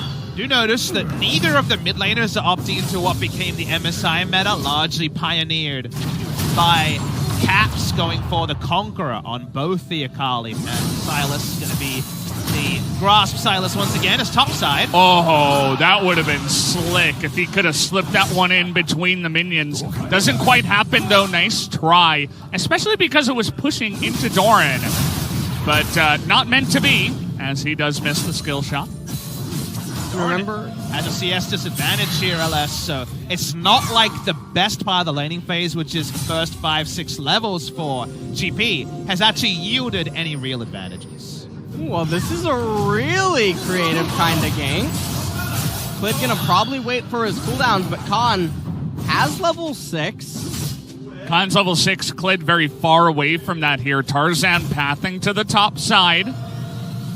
He's got his red coming up here as well. Another nice ward comes in there to spot the lane and the Krugs. We'll spot Tarzan coming in. We got a TP now as Clid's kind of in an awkward spot. Faker just going to TP on top of a cannon barrage. And with Elise there, they're really not able to get anything done. I have no idea what any of them were just thinking right there. The level of indecisiveness out of Clid, really surprising. He knew where Tarzan was. He knew that he had come over. But even his reaction when they were both inside of the same brush, it almost looked like he was startled. Or that just the communication in general was off. So, Faker blows his teleport for no reason whatsoever. And even though at the end of the day, SK Telecom aren't losing out massively, it is still something that's really shocking to see. Yeah, Clid definitely had Tarzan achieve a lot with very little. The economy of movement there, advantage for Griffin, not using a TP and not using resources, does, for once, actually give them kind of a relative lead, but it's going to turn into something because with TP down, Griffin do actually address this mountain drone. It's good to watch game number 2 for Tarzan compared to game number 1, where he was largely able to do absolutely nothing. This time, he attempts a gank in the bottom side, attempts one in the top side. He's there to stop the gank play from SKT. Now he's doing the Mountain Drake, and Clid not able to pressure this because of the priority in the bot side. Take a look at the CS as well, going the direction of Viper and Lehens in the bottom lane. Griffin with a great start here compared to game number 2. You might be forgiven for thinking that the Ash Tom Kench is a hard counter here, and it does have a range advantage. You do get chip damage in, but doing a great Varus Kench impersonation here. Viper on his Ash, that does tend towards over that Varus. And I mean, rolling the first Mountain Dragon with the second one coming up right around the time that Griffin would be completing their first major 4 items. If they can get that second Mountain Drake, it opens up possibilities like 2-manning Baron, which normally isn't typically available. Yeah, it's absolutely a good start with those kind of Drakes that do come out here. And with the game going the way it is, I mean, you take a look at game number 1, we had 2 ganks in the mid lane, essentially, very early on. Game number 2, it's 10 minutes, it's 0-0. Griffin were able to get that Mountain Drake, but we did talk about how in the draft, SKT did enjoy the scaling advantage when it did come down to it. So you guys feel like the early game not so bad for SKT? You think Griffin can push it to bigger and higher heights in the big game? So to answer your question, what I will pose is, given how this game could have gone, i.e. losing in very one-sided fashion in game number one, having a stable game number 2 where you can at least get some of your stage jitters out and still feel super competitive in 10 minutes is still a nice position for Griffin, and we're looking for them to take their leads around the one-item timings. That's not there just yet, so for now, the safety-first approach from both sides does suit SKT eventually, but for Griffin, I think they'll take this first 10 minutes. Well, Griffin definitely going to feel comfortable with how they're coming out of this. Remember, they're a mid-rangey type of team composition that doesn't necessarily want to go too late, but it definitely doesn't want to do things super early on outside of any Elise ganks.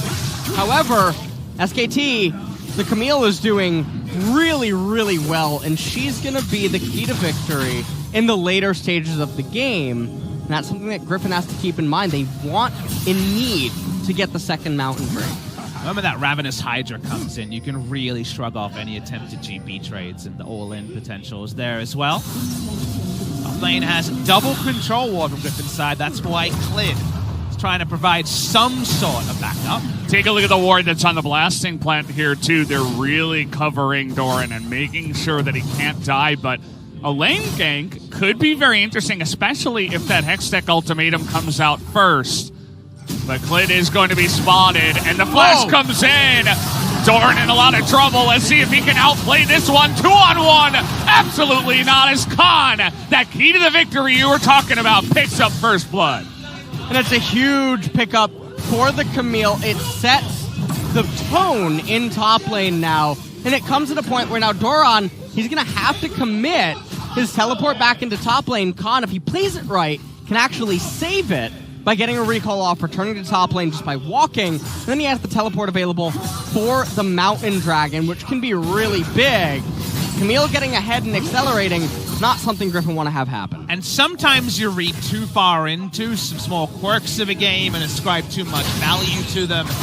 I actually think that was a really big moment this game, as Chovidachi continuing to win the trades against Faker, because remember how we were talking about how everything was warded. They went to every expense, no expense spared by Griffin, to back up Doran on the top side, and Khan was so decisive in a way that Griffin were unable to be in game number 1. They find an advantage even when all the I's were dotted, all the T's were crossed for Griffin to the SKT side, and it means that if you can't play that far up as Doran with that much information, can you ever play far up? So the amount of kind of mental warfare that was won by that aggressive flash from... Well, their items currently are almost even, although Ninja Tabby on the side of Camille. Perfectly executed flash behind Doran to get the bounce into him, and even though he gets locked up by everything, doesn't end up flashing. That's some reverb there on the cheers coming through. That was insane. I got really scared for a second. Well, we're all safe here. It's all good. And it was kind of interesting to see that ultimate come out from Clid just in case. He didn't even have to use that. We call that a party ultimate. He was celebrating. He didn't even need that ultimate. That's the popping the champagne. Yep. Yeah. That's exactly what that Gragas is usually the one that does it. Yeah. But in this case, Sejuani still feeling it. And take a look at the Sejuani now. The first Mountain Drake went the way of Griffin, but already the tides are turning over to SKT. Clid getting started here on the second one, and will not allow Griffin to stack them here. You'll notice that nobody on Griffin, even if they knew this was happening, are going to move over to this one. All right. You know no what? Infernal for you. Someone's getting fired. I can't believe this handwriting. What I'm struck by in this series is how much SKT is doing with so little. Like, they were able to get that kill against the run of play. They get the Drake against the bot lane that's been a 30-odd CS advantage, with a lot of lane control for Griffin for the majority of this game. The counter punches from SKT to find holes in the armor here from the Griffin side has been so impressive, and it's all happening ahead of schedule, ahead of script even. As it feels like SKT are going rogue and doing better than even we could have assumed, and Griffin continue to really wait for that perfect play that never seems to be coming. And if you are a Griffin fan, you can take solace knowing that, okay, there's still the opportunity of the mid-game, which we're starting to transition into right now, where the gameplay will get to the Trinity Force. You gotta wait for him to get to level 13. And then at that point of the game, something has to happen. And if it doesn't, it really tells you the story of what's gonna come next, which is basically gonna be a very angry Camille just running a field day over Griffin. And I think some fans would look at this and say, okay, LS, you're saying that Ezreal comp has a scaling advantage. You're saying, like, why is this? If you consider how fights are likely to play out, how does Ashe achieve anything in a fight after she uses arrow? Because Camille can jump a long damn way and then lock you in. The Akali can jump a long damn way and lock you down, and Sejuani will do her thing as well. So the play pattern difference between the AD carries is pretty big. Yeah, it definitely is. It's really hard to reliably get onto Ezreal, but the same can't be said for Ashe. There's way too much CC in backline dive inside of the Sejuani, the Sejuani, the Camille, and the Akali. There's just not enough peel for Ashe, and if Ashe goes down, there's not enough sustained damage out of the Sylas in the gameplay. You run those dives, those team fights 50 times with equal skill, and SKT would win way more than they lose. So definitely something that we are in agreement on that point. Tarzan just has found it so hard to use this Elise, and that's actually the biggest kind of scaling difference, is that Elise really kind of falls away in terms of kit with a single target stun and burst damage that can be mitigated with magic resist pretty straightforward. Meanwhile, Sejuani is a teamfight tank and occupies that role the entire game. We saw her hanging around the top side, was thinking maybe we would have another go-around with Khan with his flash available. The last time there were something like 3-4 wards, something ridiculous, but he was still able to make that gank happen. Not going to go for it just yet, just the blue handoff here, as they're going to be happy to wait for Camille to get some items. She got that first blood already. Griffin ahead a little bit on the gold here, but shouldn't matter all too much. A relatively low action game so far. Well, a minute and a half until Clown Dragon comes up, which I'm not assuming is going to be super priority. I think that whoever has the priority around the map leading up to maybe 30 seconds prior to its spawn, it's probably just going to be the ones that ends up getting it, or we might even just see it sit for a while. Rift Herald, also not the largest priority. Plates are already down. We're 17 and a half minutes into the game. It doesn't really convert into all that much, and neither team composition is one that really cares about their mid-tier 1 turret. Well, Clid in an awkward spot here, has to flash away. There were 5 members of Griffin there, and I think SKT saw them coming in. You talked about the lower priority of the Rift Herald at this point in the game, but still Clid decided to go on in there, had to blow his flash to get to safety, but Griffin do get the flash and the Rift Herald. We'll have to wait and see where they decide to use that, because, again, mid would be ideal, especially with all the plates down, but we'll have to wait and see exactly what they decide to do with it. See what resources Griffin can draw from SKT when they charge the Rift Herald. Chovy teleported bot lane in order to make that play happen. So there's going to be a triple TP setup available to SKT very shortly. However, kind of limited places to use that. Cloud Drake about to spawn. Baron coming up in a minute 20. Cloud Dragon coming up in 15 seconds, like you're saying. And the way that the map is looking right now, with Viper recalling and Sejuani in such close proximity, I'm assuming that SKT would be the ones to get it. Maybe Chovy's thinking about going over the wall here. Well, he'd probably be going into his death, as only SKT members are there to control the river. There are a couple of wards where Doran could TP to, but it's a GP. Yeah, Ashe Arrow. They could consider it, but again, just an Ashe Arrow here onto a Braum, not the biggest deal, as they are not going to be able to stop that Cloud Drake. Well, this is the part of the game where Griffin, they want to actively look to make something happen. They don't want to handshake some sort of a stall that ends up going to 30 minutes.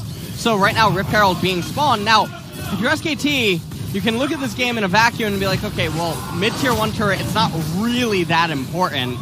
And neither one of us can really do Baron at 20, 21, 22 minutes. They should just be sitting back, content with scaling up even more, dragging the game out another 10 minutes, and then letting Camille and Akali just run amok all over. And Griffin. 10 minutes is for like the standard play, but with all the TPs they have, with item completions like a Miramana to join the Trinity Force, you can also outnumber and use your core item completions to fight soon as well. So it feels like SKT have a lot of options. You never want to drop your mid lane tower, but like LS is saying, you take it at 20 minutes. We're not talking about an 11-minute crack of the mid lane tower by any means. Yeah, and SKT did go along those lines, right? They had the Ezreal mid lane. Viper was winning the 2v2 basically alone, just poking under the turret and said, we're going to take this, and SKT said, okay. And we're just going to sit back and farm, and we don't really want to fight you. We are very happy with a 1-0 score line here at 20 minutes into the game, and they're just sitting back like old SKT, looking to scale as much as possible. And you think of the one team that has actually made SKT bleed in postseason LCK, and that was Afrika. They took a win there. And when we talk about them, we talk about how they love to gamble. They have a lot of mechanics. They try and make too many aggressive plays and, you know, at the end of the day, usually pay for it. What I'm struck by with SKT is which of the losses or trades of objectives they've taken this series haven't been things they were kind of in full control over whether they lost it or not. They've very much been losing the minimum when they need to, but gaining the maximum in areas where maybe the scaling or the game state didn't necessarily suit them. So we're looking to Griffin to actually get more, and so far we've been left wanting. Well, speaking of left wanting, Clid. We could see it here, though. Gonna charge down the lane, and they are absolutely looking for this one. Cannon Barrage comes in. Gonna miss on that one, but the Hextech Ultimatum comes in. The 2v1.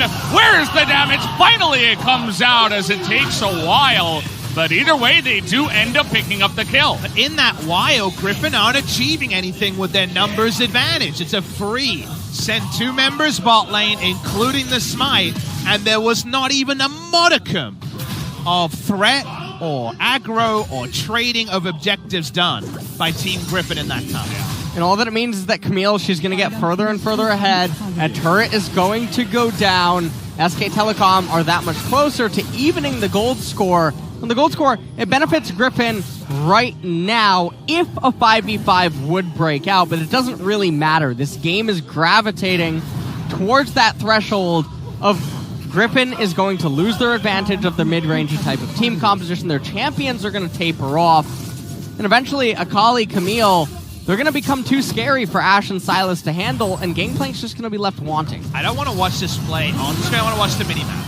You know your bot laner is going to die eventually. What do you do with that time? The Tomcans is nowhere in position to look for an Abyssal Voyage play. But that's what they're trying. That's what it looks like, right? The arrow comes out and they're desperately trying to follow. But that's a team that's playing reactively rather than proactively. And they're also not looking to react in the correct way either, as you were talking about. And one way we're talking, and we've had that great talk myself, Grabs and also Young Buck on the LEC broadcast about the LCK teams and where they might trip up and where some of the shortcomings are. And it's something that'll be music to LS's ears. But the big thing that they said that they criticized Korean teams for... Moralenomicon? Handshake.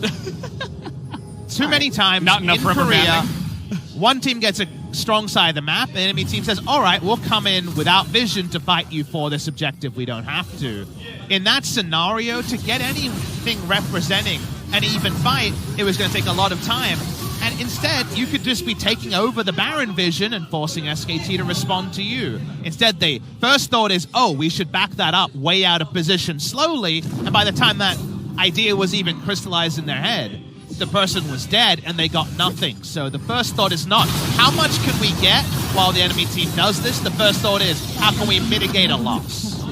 Take a look at what's going on the screen. Faker and SKT, they say, hey, you want to group up as 5 and take the Cloud Drake? Be our guests. We'll take the top turret. We can get objectives. Faker going to sit back and farm up some more, scale up some more. They don't really care too much about it. I like Griffin trying to make stuff happen, but the Cloud Drake isn't going to be the thing that gets them over the line in the late game. It's not really a dragon that is going to play that big of a part, especially at this stage of the game, due to the nature of how Griffin's team composition fights. Very They're simply, not using mobility. Simple question to kind of crystallize this point. Drakes are often fought for, and arguably they're over fought for, but on a simple thing, if that's an Infernal, SKT aren't setting up like that. Seeing the Drake type and understanding that they can get turret plus Baron control for a Cloud Drake, I think SKT is 100% sure as a squad they won out. Yeah. Yeah, and they take a look at the next Drake, and they're just, you know, rubbing their hands together and nodding their head yes, just like Jack Nicholson, because that's exactly the Drake they wanted. The 25, or I guess eventually 29-minute Ocean Drake is going to do 0 for Griffin's comp. Is quite literally the best possible role and truly a skillful display of talent by SKT to manage to roll this dragon here in game number 2. It's the worst possible Drake for Griffin. In SKT, they don't need any more advantages. And you know what will be the worst possible decision? Eyes up, just watch this play. Oh, Teddy went into the one-on-one, and they're able to bait Tarzan into this. The arrow going to do nothing, but here comes Toby from the left side. Tarzan able to do a nice amount of damage, but it doesn't matter. Griffin, they lost their 80 carry in the entire trade. Tom Kent not able to do anything to save Viper's life. Well, it does look like SKT, they're going to turn their attention They just got to that the Baron Baron. And remember, they have a Mountain Drake. Tarzan, he's not around, he's running. Take Abyssal a look at Voyage. Tarzan trying to get in there, but they're not close enough. The smite's going to come down. And SKT, they just solidified their mid-game, and they're ahead. Teddy's already got QSS. Nothing they can do there. The Mountain Drake able to help them over the line, and now SKT has a full grasp on this game. Every play SKT makes is measured. They know what the ultimate objective is behind the setup. Meanwhile, Griffin are taking the scraps, but those scraps are in no way compensating for the delicious banquet that SKT is putting together. This would be another consecutive best-of-5 victory. Remember, they sacrificed a Cloud Drake for Baron setup. They use Ezreal's Power Spike to choke out and poke out the Ashe, and from here, the upside is real. Man. Well, they don't call him General Teddy for nothing. Ashe didn't pay her debt to Tom's, though. He went gold and allowed the skill shot to hit. That's what happened right there. He had a Pepe laugh on the entire time. Viper didn't know. Oh, man. Well, coming back into the live game, even though SK Telecom don't look like they're trying to utilize the Baron to do anything massive, the damage is already done. They swung the gold advantage in their favor. They took the Baron off the map. They're going to be able to coast now into the free land, where their team composition is going to be stronger in every single way. Gangplank's already trying to wave through in mid lane. He knows he doesn't want to be addressing the Akali with Baron buff, or, for example, the Camille. Yeah, I mean, you take a look at the top side, we're all pushed in there with the Baron one-on-one, Faker versus Toby. Take a look at the bottom side, it's the exact same situation. The observers following me on this one. The 1-3-1, so strong, especially with the fed solo lanes of SKT. And the lack of any big objective for Griffin to make their comp work in the mid game, especially after losing the Baron. It's looking good for SKT here. Comprehensive destruction so far. Really, really well coached. All right, trying to make a play here in the mid lane. Effort getting pretty low, but they can't even kill the damn support with everybody trying to get on top of them. And meanwhile, just what we were talking about, those solo lanes, they're pushing in hard. 1-3-1 is there, Toby. Faker wants to say see you later, but he's under Shroud, and Toby is actually going to outplay him. There you go. Able to shut up the SKT fans on the push as he does win that 1v1. Only for a second, though. They will lose that inhibitor turret for it, and SKT fans have seen their god fall multiple times in lane. Hasn't mattered too much in the playoffs so far. Definitely hasn't, as The mid inhibitor turret was broken wide open. And I love what SKT are doing right now. They're taking the Ocean Dragon at 29.5 minutes. It prevents Elder Dragon, which is Griffin's only out. The only possible objective that could come up that would let their team composition go toe-to-toe. And the amusing thing was, my point earlier before we had a bit of action injected was, the worst thing Griffin could do was not wait till after 30, because they would not want to rush it down, because they want the Elder to spawn as soon as possible. The Elder now spawning later means you have to fight the scaling comp around Baron. You ain't getting the trade you want on the bottom side of the map. Toby, we saw there in the outplay of the 1v1, he dodged so much damage. I think he even dashed away from the second part of the perfect execution. He Zonya's the shuriken from the Akali. And even though it started off good for the Akali Faker, you have to make sure you're factoring in everything Silas has into his kit. Speaking of which, everybody's trying to gank the Camille now. As we're all on the bottom side, 4-on-1. This isn't exactly fair. He's trying to get the one kill, but it's not going to happen. And there's no Baron on the opposite side of the map for SKT to take. And it's a really heavy investment. You bring all the members down into bottom, and you end up killing the Camille, and then you ask yourself, what did it cost you? And, well, the answer may not be everything. It's still a top tier 2 turret and a cannon wave.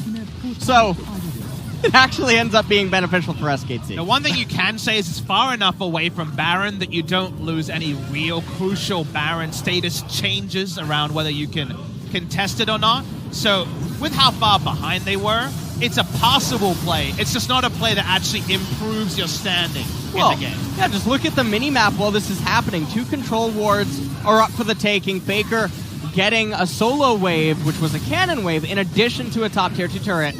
Trade is not worth it for Griffin. Well, they weren't going to get a better one, LS. You know what? You're a glass half full kind of guy. I can tell. It's all right. The Aussies seem to be on that side of Something the about map. these Australians, Valdez. To tell them about the American. The American way, the glass half empty way. Yeah. Feels, or there is no feels glass. Weird, man. Oh, man. Well, awkward spot here for Griffin. They make the play, they get the kill, but Khan's about to get his TP up. We do have Baron spawning here in 20 minutes. Griffin making every effort here to just try to get as much vision around this objective, as everybody knows this is the one to watch for the next couple of minutes. Doran, no interest in laning against Camille any more than he has to. Trying to make some pressure on the top side. See how SKT responds here. Chovy holding on to the Sejuani ult. Doran's starting it. He's just going for it. Oh, The they're all in. is not going to clear out that one. He's going to take out the turret, and Griffin going for the Baron here. Can they get it? It's going to be up to Clid. He's going to get in there, and it goes to the Prom! Effort gets in there and smites it away at level 14. How is he able to do it? This time it's not Clid, but it's still SKT. And the team fight afterwards is done. And we've all seen this video before. It's like a recording. Khan is going to end the game once again on the split push.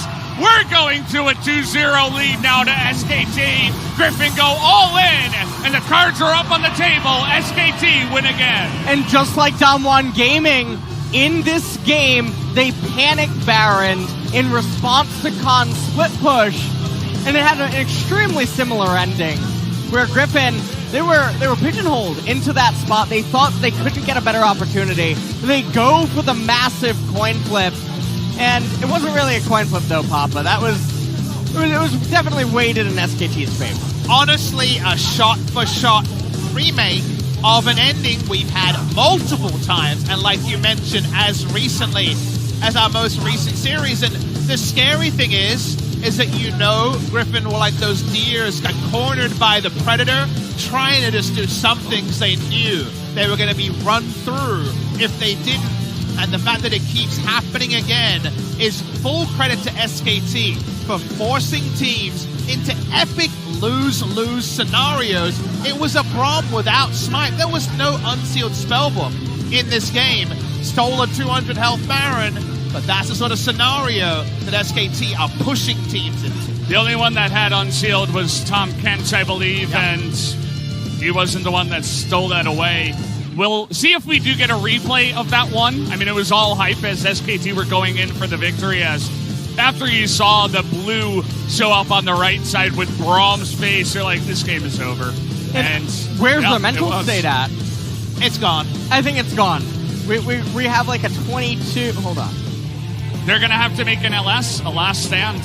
But with the mental state like this, I don't know what they're going to do. Leaving soon, more like it. That's right. These game threes that come off the back of those game twos have only gone one way. Look, just take a look at what's in store for us. I mean, just Right look here. at the VOD of the last two game Yeah. threes, Oh, man. and you'd be a betting man to say that Griffin can do better than Sandbox and Damwon, who both capitulated.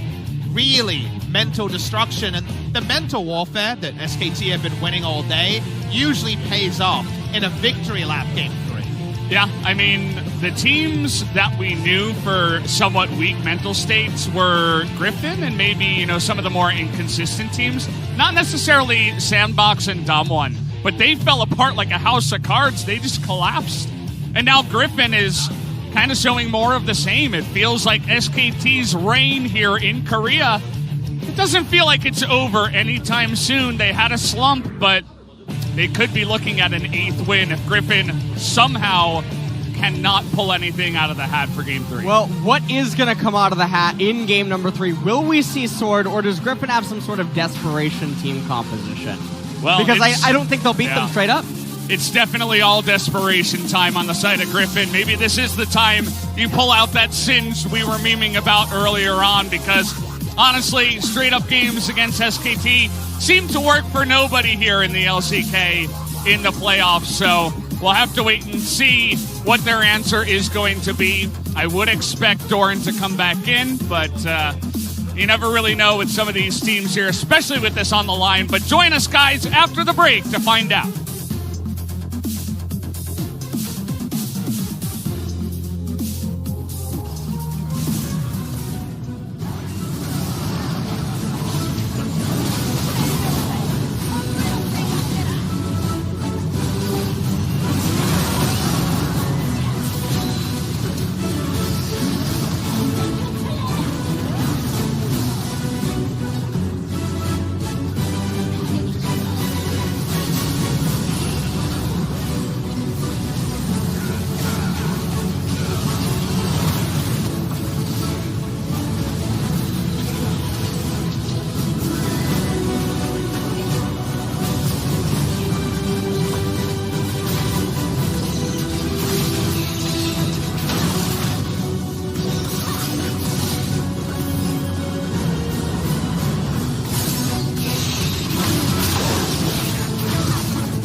상관없긴 한데. 자, 바텀 밀어봐. 이거 끝내 생각해보자. 끝내 네, 걸 생각해봐. 거야, 걸 거야. 아니, 개그물 공격. 밀어봐. 나 텔 있어. 오케이. 인연 있어. 칠 거야, 칠 거야. 내가 앞장 쓸게. 내가 앞장 쓸게. 쳤어, 잘 가. 말하자. 야, 리콜 끊고 끝내 생각해. 별로 안 빨라, 별로 안 빨라. 천천히 해봐.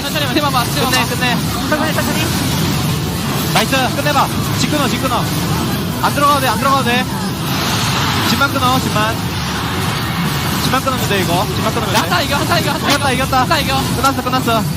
한타 이겼어. 바텀 텔. 아, 그냥 잡아. 텔. 잡아. 텔 타고 끝내자, 이거. 얘 높여요. 나장래. 텔. 근데 어떻게 뺏었냐, 항우야? 나이스. 그냥 형이 스마야? 내 신발 너 누가 들어왔는데? 나 국로 먹었으니까, 내가. 다시 집중하자. 집중해.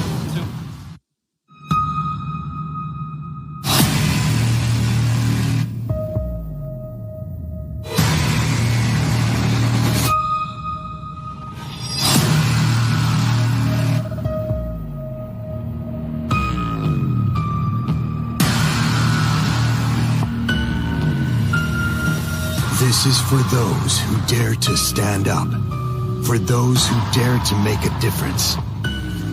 Get ready for battle and join the Republic of Gamers.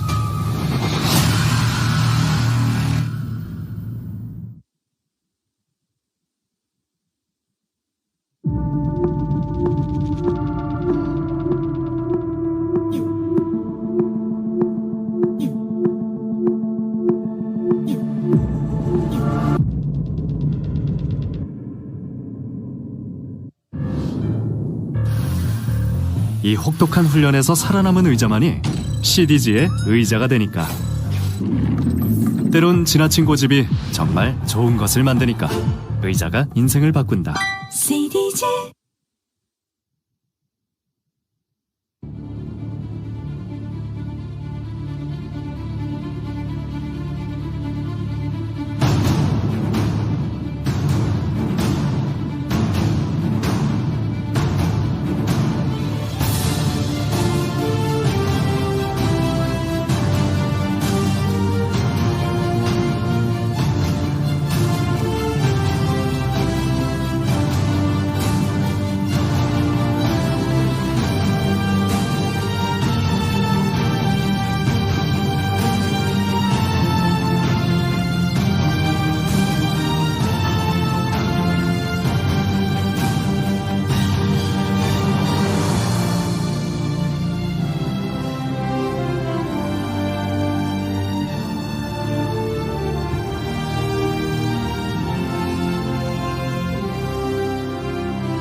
첫 번째 손님 들어와봐. 네. 아이고. 네. 어서? 반갑습니다. 신발 아, 예. 이 자식들이 신발을 신고 들어오고 있어. 이 자식들이 빠져가지고. 그런 오버하지 마. 오버하지 마.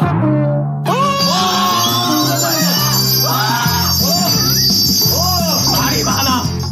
말이 많아. 떡부터 말 많지. 얘는 또 오지게 털게 생겼어. 어느 정도 말이 많은 거야, 헨지가? 그냥 너무 말을 많이 해서 한 번은 말 안 하고 게임만 두고 있어요. 저는 말이 많다고 생각하지 않는데 모자랐다고 말하고 있어. 그렇게. 팬지가 볼 때 이퍼는 어떤데? 쓸데없는 말이 너무 많아. 예를 들어 뭐 쓸데없는 말. 뭐 중얼중얼 된다든지 그런 말이 너무 많아. 깔려놓고 말이 많네. 일단 믿어볼게. 하자 20초라. 이거 안 끝낼 수도 있으니까 빨리 밀어야 돼. 이거 노트에서 마크 잘해서 내가 부탁할 테니까. 오케이? 저희가 결승전에서 기가 세지는 법 좀 알려주세요. 다들 지릴 것 같아. 무대 떨려가지고. 여기 차 안 차, 평소. 차 안 차. 평소에 안 찹니다. 차야 돼. 부끄러워? 바지에 지리는 게나 기저귀에 지리는 게나. 안 지르는 게 낫지. 야, 이 자식아, 이런 거 한다고. 뭐야. 누가 손님 받으래? 어떤 애송이야? 누구야? 저는 그리핀의 서포터 케이비입니다. 지금 우리가 기를 끌어올리는 방법 얘기하고 있는데 평소 두 선수가 좀 기가 세? 도현이 형이 진짜 셉니다. 욕도 좀 하고? 아이, 욕은 쌍욕기합 한번 그럼 넣어주고 가?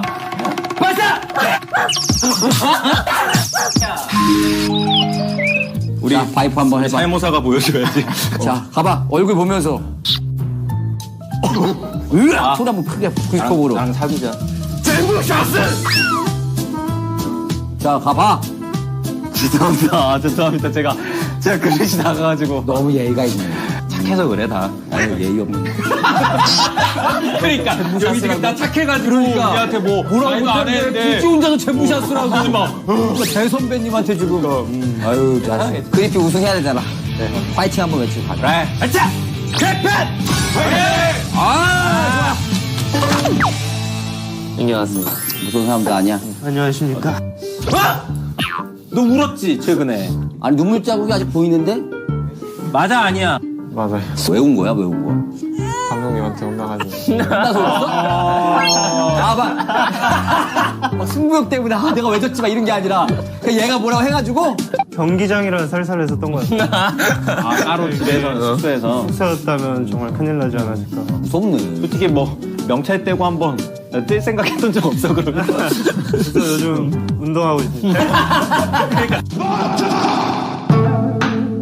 고민이 뭐야?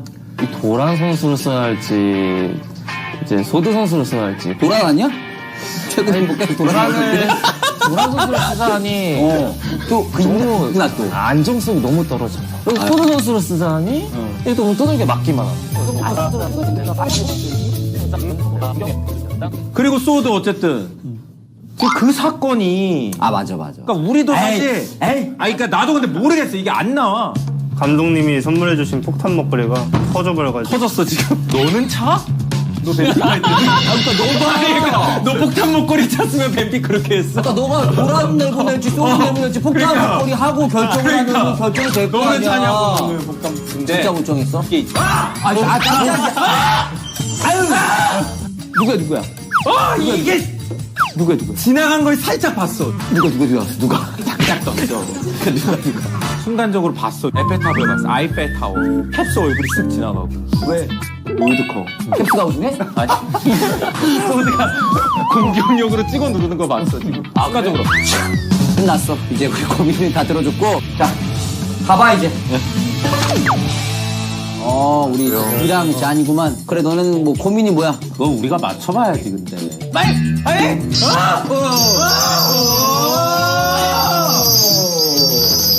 왔어? 원해.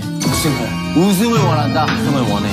우리 짠이가 그렇게 결승만 되면은 말이 많아지고 긴장을 한대. 질까봐 이제 조금 불안한 감 때문에 말이 많아지는 것 같아요. 사장 형 그 말 콜 하는 게 봉인당해서.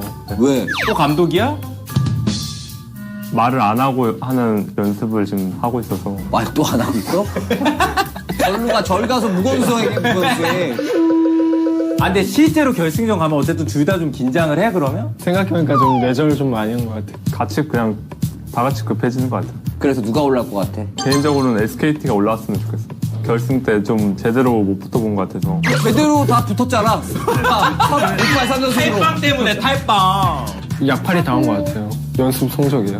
연습 때는 아주 미쳤었구나. 우린 틀리지 않았어. 틀렸나? 그때 틀렸어. 너 닉네임 바꿨잖아. 뭘로 바꿨어? 인디언식 교수. 그러니까 그거 왜 바꾼 거야? 언젠간 우승하겠지. 우승할 때까지 한다 이거 아니야. 인디언 어떻게 해? 빤스만 입지. 안 시킬게. 우리가 인디언이 돼. 우리가 인디언이 되는 거야. 기우제를 직접 지내는 거야. 가. 따라와 알겠어? 박자 타봐. 우리가 리드해.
Welcome back, everybody. We're here at the Tiger Dome for more of the LCK Summer 2019 Finals. Meet Valdez with Papa and LS. And so far, it's been a landslide once again in favor of SKT.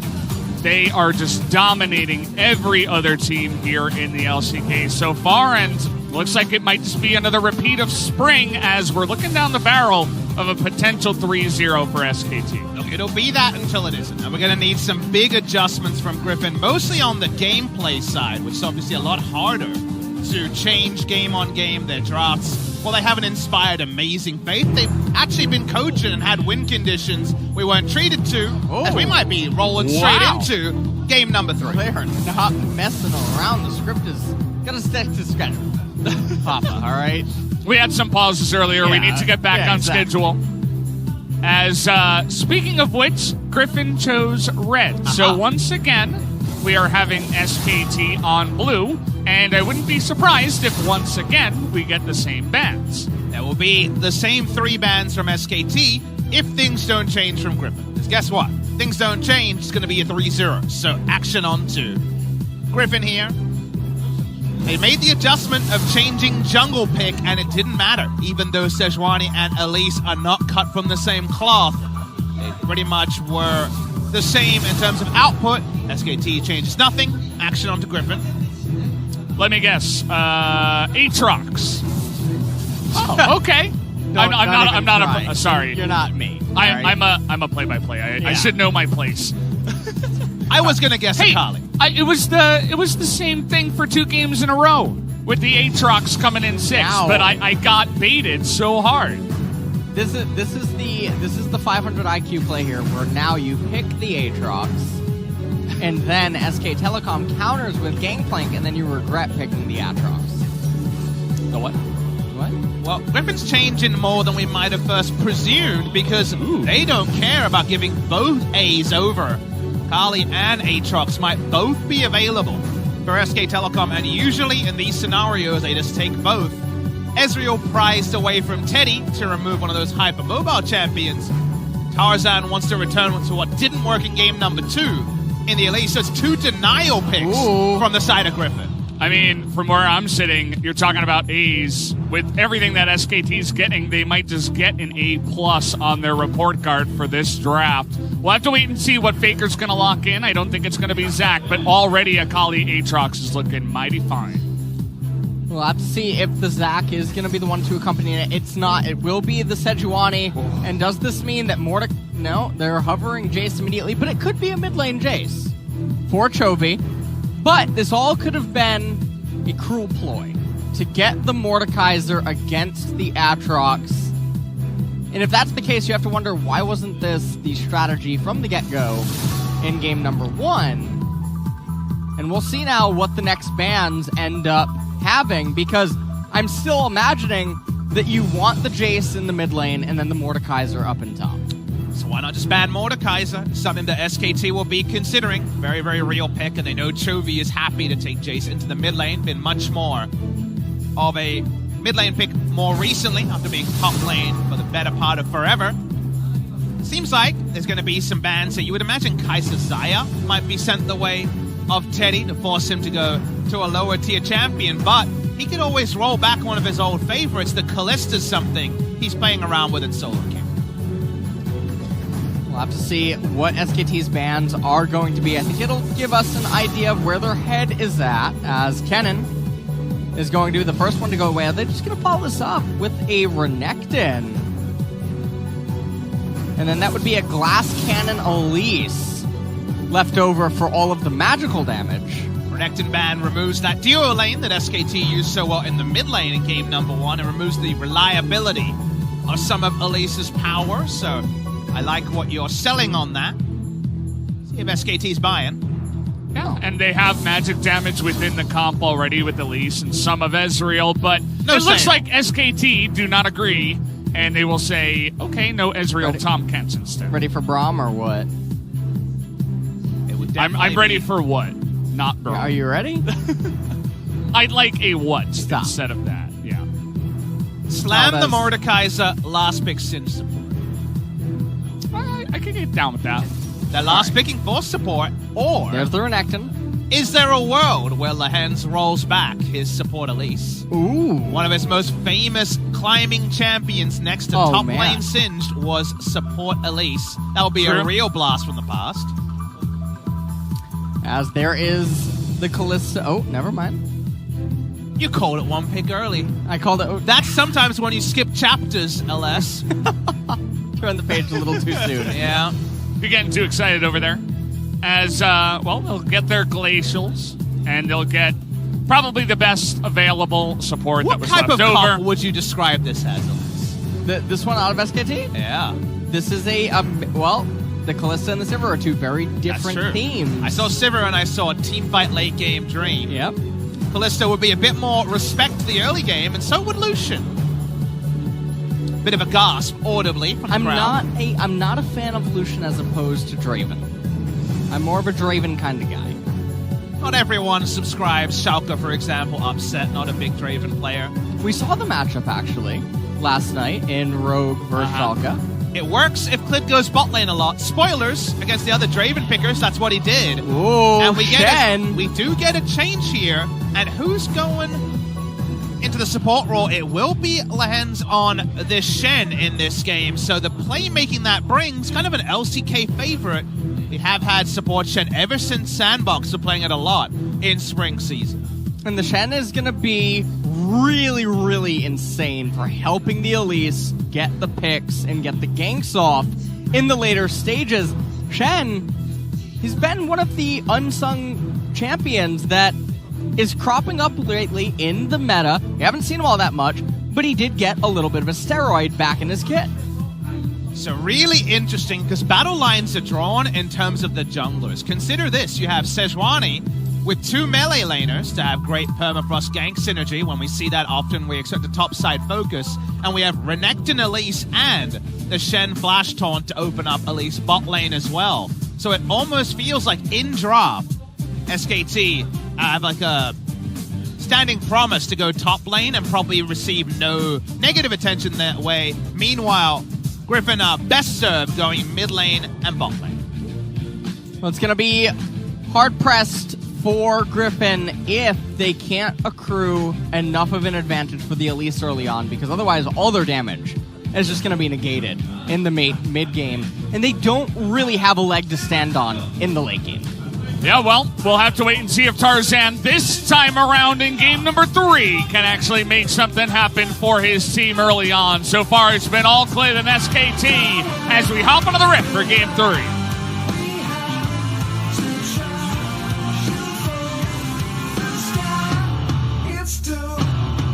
Die.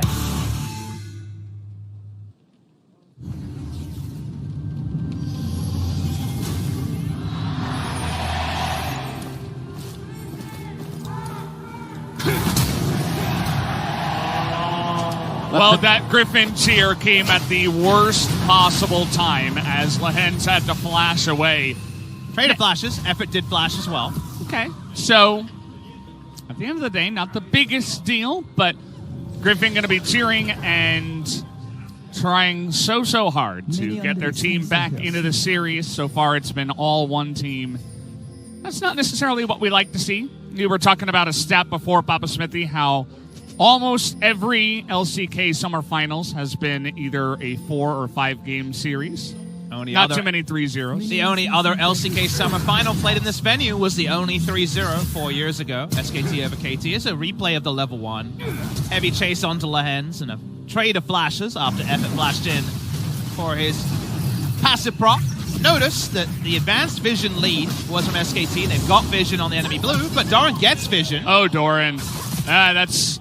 This all just feels terrible. At least right he's now, able to Griffin. flash and not die. But either way, still a mistake.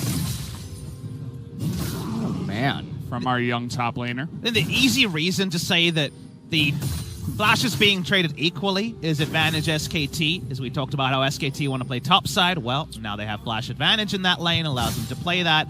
If Griffin want to make a play around bot side and not just be relentlessly ganking in Akali mid lane, well, Shen doesn't have taunt flash anymore, so his threat level is way lower on this Shen pick. So for a lot of how the game is expected to play out, these trades do suit SKT early game.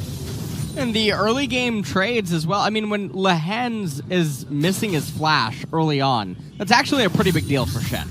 Being able to land his flash taunts and create these picks early on in the game to get those accelerations going, just not going to be there. And now with Doran not having his flash in the Jace Atrox matchup, it's a lot of freedom that's granted over to SKT, and it's a headache for Tarzan now. Yeah, I mean, he was supposed to be the guy holding the reins and getting his lanes ahead, but when your lanes are already in an awkward and behind spot, what can you do? He's trying to say, well, I can kill the enemy jungler, as he has hunted down Clid, and he's going to land the cocoon. The flash on unbit Clid. He's able to smite. Will it get him to safety? One more Q is going to come in, and Tarzan has found a way to get his team ahead. Looking for more here, looking for the turret. I remember Khan has flash. There are so many minions over here. He's able to draw out at least the teleport. No repel here from Tarzan. Oh, boy. Khan's got his flash. He's going in. You can tell. Here comes Doran, though. Repel comes back up. Able to get over there. And now Toby comes on in. And Khan's in an awkward spot. That's a lot of damage with Baker. Finds the Shuriken into the back line. And now Clint is back. He wants to make the fight SKTs. And it looks like he might just be able to. Baker able to slow down Chovy with that red buff. And SKT are able to salvage a very awkward spot. And I mean, this is a huge turnaround for them. All of the early game pressure now is going to be mitigated. Chovy, he's going to take a bite out of Clint. Teleport coming in. It never ends, does it, here in game 3? As it's going to miss, but it doesn't matter. That will be a solo kill given over to Chovy, who waits in the brush and gets it to happen. And this is the palette cleanser we're looking for in game number 3. And importantly, no sign of mental boom like there was for Sandbox into Damwon in our 2 previous game 3s. Good to see Griffin playing aggressive. We thought we'd see it in game number 2 with the change in jungle matchup, but getting it in game number 3. Gold score even right now at the top, but definitely a massive change of pace from game number 1 and 2. And just a beautiful cocoon out of Tarzan. Clid does what he can to live. Repel, though, comes out. And the kill goes down. And realistically, I thought everything would end after Faker teleports in. But Khan able to combo this really well. Pulls Tarzan back in. Tarzan, he was able to live from this via his repel. Watch the shuriken here from Faker. When Tarzan comes back, he finds him. He's able to get that kill. And that's really what makes it the 2-on-2 into eventual 3-on-2 for SKT. If he doesn't get that kill, I think Griffin come ahead pretty far in the trade. Double buffs on the exit there, but this was the further kill on top of that. Was that just an apparition in the top right of the screen? Who's to say? TP back to the mid lane for Doran, who can easily walk up. It means no exit strategy available. Nice third kill there for Griffin. Coming back now into live Griffin, they have a slight gold advantage. Now, the unfortunate thing for both of these parties is that Ocean Dragon's the first one of the game. So definitely a little bit anticlimactic in light of how much action we've had so far in this game. Doran, he has a CS advantage right now up in top lane, but the wave is coming in. Clid is in close proximity. But Griffin, these aren't enough advantages. They definitely need more, and they need to get Elise going because she's going to be so crucial in the mid-game transition. So far, after all those flashes in action in the early game, we have been able to slow down a little bit after that one. A bunch of gold in the pockets of the mid laners. Mostly you can see the two of them are 1-0 and 1. Get to Kali 2 or Seekers. Arm guard a little bit faster. Makes that Renekton matchup a little bit easier to handle. But either way, just sitting back here, we're also taking a look at the bottom lane, which, we saw a lot of great stats on the side of SKT for the champions that were picked for everything except Lucian. Teddy's only 1-1 in summer, that is, on this Lucian so far. Dream for Griffin is they're able to crack the bot lane turret park the Ezreal, Jace in the mid lane for a siege as Tarzan and Clid once again. Here we go again. Feels like we've seen this before. Clid does have his flash. He is going to try to get to the plant, and he will get there. Faker now. Awkward spot is going to be able to perfect execution away, though. So definitely a win there to Griffin, who, although it's not their favorite drink, are now looking to take down this Ocean. We'll amp up Doran's laning phase into the Aatrox and allow him to pressure a bit further, so they'll take advantage where they can get it. And Clid flashing away and no ultimate available will guarantee that. And again, game plan is a little bit different from normal in that you want to park the top lane Jace in the mid lane with Ezreal and Siege, and have the Renekton play the side lane with Shen back up on the Stand United. So lane assignments will be a bit more fluid as the game goes on. All about using that Ezreal timing that, as we know, comes in at that 2-item mark. Early on, it is important to note that Griffin, now with the Ocean Dragon, they're still going to need to secure more advantages. They want to get the Rift Herald at 10 minutes. The Shen finally has Stand United online. It's also important to note he has the ultimate Hunter rune.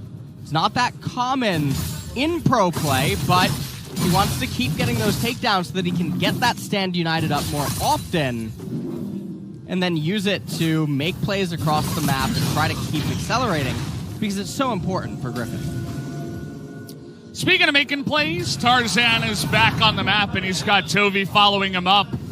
We do have Lahens with the Stand United as well. You were talking about the Cocoon will be flashed, but is the damage too much? Repel comes in, and the Stand United will keep Tarzan healthy. Clid in an awful spot, but Doran is going to be able to survive as well. That is a fantastic gank from the side of Griffin, getting the 2 kills. Really well put together by Griffin. Practiced, calculated, no way for Faker to respond. His teleport was about 10 seconds off cooldown when the play was almost done. And they also respect on the bot side any reverse play. For the first time this series, and maybe since the best of 5s rolled around, a well-conceived plan by Griffin has no clear counterplay for SKT. So the cost of this, in the end, though, is they lost a turret plate in mid, they lost a mid-minion wave as well, and then they gave 2 turret plates over to Teddy. So they got a lot of advantages up there in the top lane. Doran also getting a lot of damage onto the top tier 1 turret as well, but it's not like it came for free. There was a loss there that ended up being absorbed. But I think that'll be hard to explain to the players, because think about how great it feels to have actually put together a proactive play for the first time this series in many ways, right? Just that feeling of, I killed that guy. Yes, if you want to exhaust all the thoughts, it is a trade where you're like kind of 60-40, maybe advantage, maybe less. But in terms of where the series was at, with like their and a hand in their mouths in many ways, this is a big move for them. How far ahead is Faker in XP? Chovy still level 8 after this wave. Red buff. Just ping 9, okay. And the red buff means swap. That's a 5th of a level, a little bit less than that, so not a meaningful amount in the end. Yeah. At the end of the day, you guys were talking about, the trade-off in the end, but Griffin will come ahead at the end of all of those plays at 11 minutes here, about 1,500 gold ahead, so should be feeling pretty good. We saw Clid hanging around, or actually that was the Braum effort, hanging around the mid lane, seeing if maybe counter gank or something like that, but either way, we had a lot of action, another dive, and I'm just glad to see Tarzan making plays and ganking for his lanes and getting them really far ahead, as now Doran, he's owning that top lane after the way the early game went. Gotta say, Doran is happy to play aggressive lane matchups wherever his mental state is at. It's something we could say for a very young player, very confidently, I think. Shuriken does hit in the mid lane. Effort coming in to get some of his stacks here. Open up the vision control as well. I like the timing that Effort is out of bot lane on. Comes in, allows the Akali to reestablish priority. Lucian doesn't really need him right now down in bottom. And they're able to get vision control around the left-hand side and dissuade any sort of aggressive attempts focused around mid or top. Timing wasn't up on the Stand United, a couple of seconds away, and there will be 2 stacks of Ultimate Hunter for the next ultimate cooldown. He'll be a little bit more forgiving Remember, there were Shen buffs on this patch, but more for a top lane Shen with the Q damage buffs. Yeah. We're taking a look at Tarzan. He's not looking for the kill just yet, but now with Jovi here and the Shen, they're going for it, you best believe. 3-on-1. Making it look really easy. Faker, though, trying to come in here with Clid, but again, Stand United available. And that will shut down any kills from coming down. Whoa! And teleport available now to get back to the bottom side for this Renekton. So this time, Griffin get a couple of wins, and they don't lose much more. SKT look very out of practice against support Shen and against this extra global. Off cooldown, Griffin is making the play again and again, and they're trading up in doing so. So this is actually a very accomplished early game with the support Shen. We've seen them sit on ultimate for a long time, but off cooldown, they've got a lot of global advantages, knocking down all plates out of the upper top lane, the outer top lane turret, and also keeping their bot lane outer turret in a losing matchup relatively healthy. Yeah, and the other thing, I really like what you mentioned about the Shen. It does really look like SK Telecom are not practiced against it. They're calling in Faker's teleport, and Clid is over here as well. And all that Griffin had to do was press R on their Shen, and it shut down the entire play.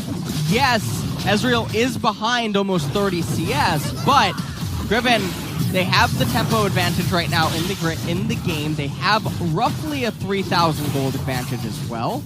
And here's what we'll say. If this was the game number 2, which we kind of expected we might see when the Elise was locked in, we'd be talking about how we might have a series. And while there's so much more water under the bridge with them still needing to close out a game just to not be 3-0'd, this is the sort of Griffin look we've been hoping and praying for all night.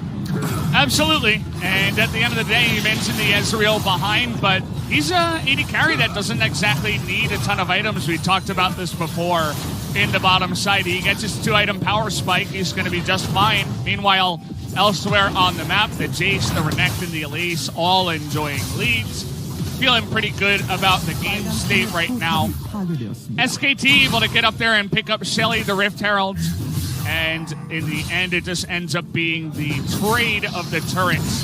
As in the bottom lane, we did have a bit of action coming in here. Saw that on the minimap, but they are able to trade the turrets in the end. And it's very problematic that the Jace... Actually, it's up. It's actually still up down here in the bottom lane. The Jace has picked up so much turret gold and is going the flat pen sieging build. If you see something like Blade of the Ruined King into a Black Cleaver that's about trying to burst down a tank, this is very much about EQs under turrets for the Siege game that we said Griffin most wants to play. Seems like that Siege game will be online at the appropriate time, and SKT's only option to a Jace Ezreal Siege is to hard engage or watch their turrets go down. And with Infernal Dragon coming up in 3.5 minutes, that's probably going to be a game-deciding team fight, most likely. I really doubt that SK Telecom are just going to freely give it up. Something would have to go catastrophically wrong within the next 2 minutes for something like that to end up happening. And inside of that fight, though, Teddy is going to need to really show up the way that SKT has sometimes called upon him in certain team fights in order to salvage the game state, because it's really going to be in his hands. I think it's going to be up to him and also Faker, because right now he has picked up that Hextech Gunblade. You notice that he's doing pretty well in the mid lane. In the top lane, Khan has been able to fight back a little bit, but still definitely heavily Griffin favored in this game for now. Especially that very scary Renekton in the mid lane, 202 Toby.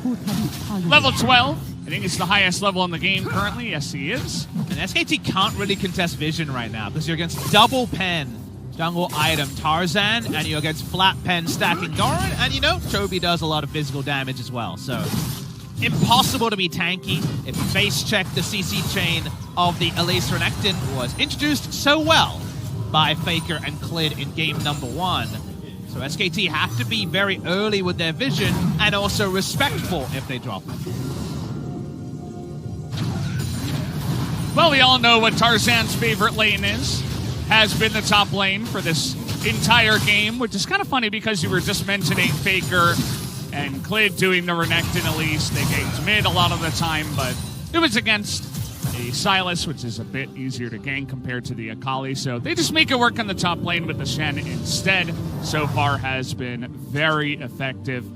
But we are entering kind of a lull state, if you will, for now. But as you mentioned, shouldn't last for too long. We got Infernal coming up here in a minute 30, and neither of these teams are going to be looking to let that one go. But if you're SKT, how do you really approach this fight when Griffin is about 4,000 gold ahead?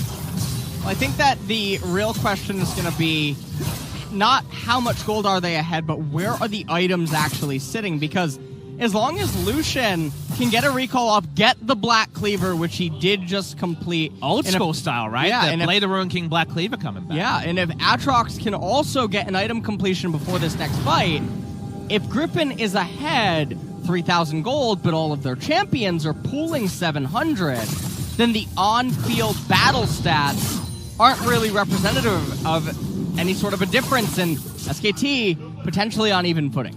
Especially because team fight wise, you kind of take SKT in account in terms of the lineup they have. The items are the tipping point and also some of the early power spikes for Griffin. However, giving up some of your top lane control for setting up the vision to actually fight for Infernal is what SKT have to do because they're behind, and that's why they're making these vision missions before Griffin is fully set up. Oh boy, Faker, you knew he was down here, but you're gonna get baited anyway. Already extremely low in the bottom side, baiting in Clid, but let's see if Kong can come over here and help. Already SKT so low before the fight for the Infernal even starts here, as Griffin on the hunt. You can see Chovy looking for the Akali. As Khan, not sure where you're going, buddy. The entire Griffin team nearly was down there, and Faker is going to be able to back away at least, but Khan giving away a free kill. Chovy does have to flash away. That's an awkwardly placed culling, but at least Chovy did have to flash there, but Griffin coming ahead big after this one. Infernal and a ton of pressure on the map. The Infernal Dragon, it's so big at amplifying all of their damage, especially because the Elise wants to be Glass Cannon. And in addition to that, she has 33 magic penetration right now with her itemization. There's no magic resist almost present on the side of SKT. She's almost hitting everyone for true damage, and she's the only source of magic, so she's going to actually keep scaling, oddly enough, into the later stages of this game. And it makes her so relevant even in a siege, right? Because the QWs are going to be popping people and the Ezreal will do the rest of the work. Chovy's behind Faker. Faker doesn't seem to mind too much. Looks like he'd like to get that Dominus away. Here it comes. Chovy's looking for the kill, actually, but perfect execution. Comes out. It's going to be a big amount of damage traded back onto Faker. Both of them will blow their ults.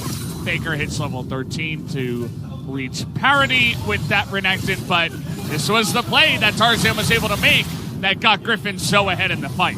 Playing with fire a little bit because Griffin were happy to back up their team and also aggressive with the game position where it was. So, I gotta say, Griffin are backing up this game number 3 in a way we just couldn't have foreseen. Faker's backing, role-playing a Krug in this case.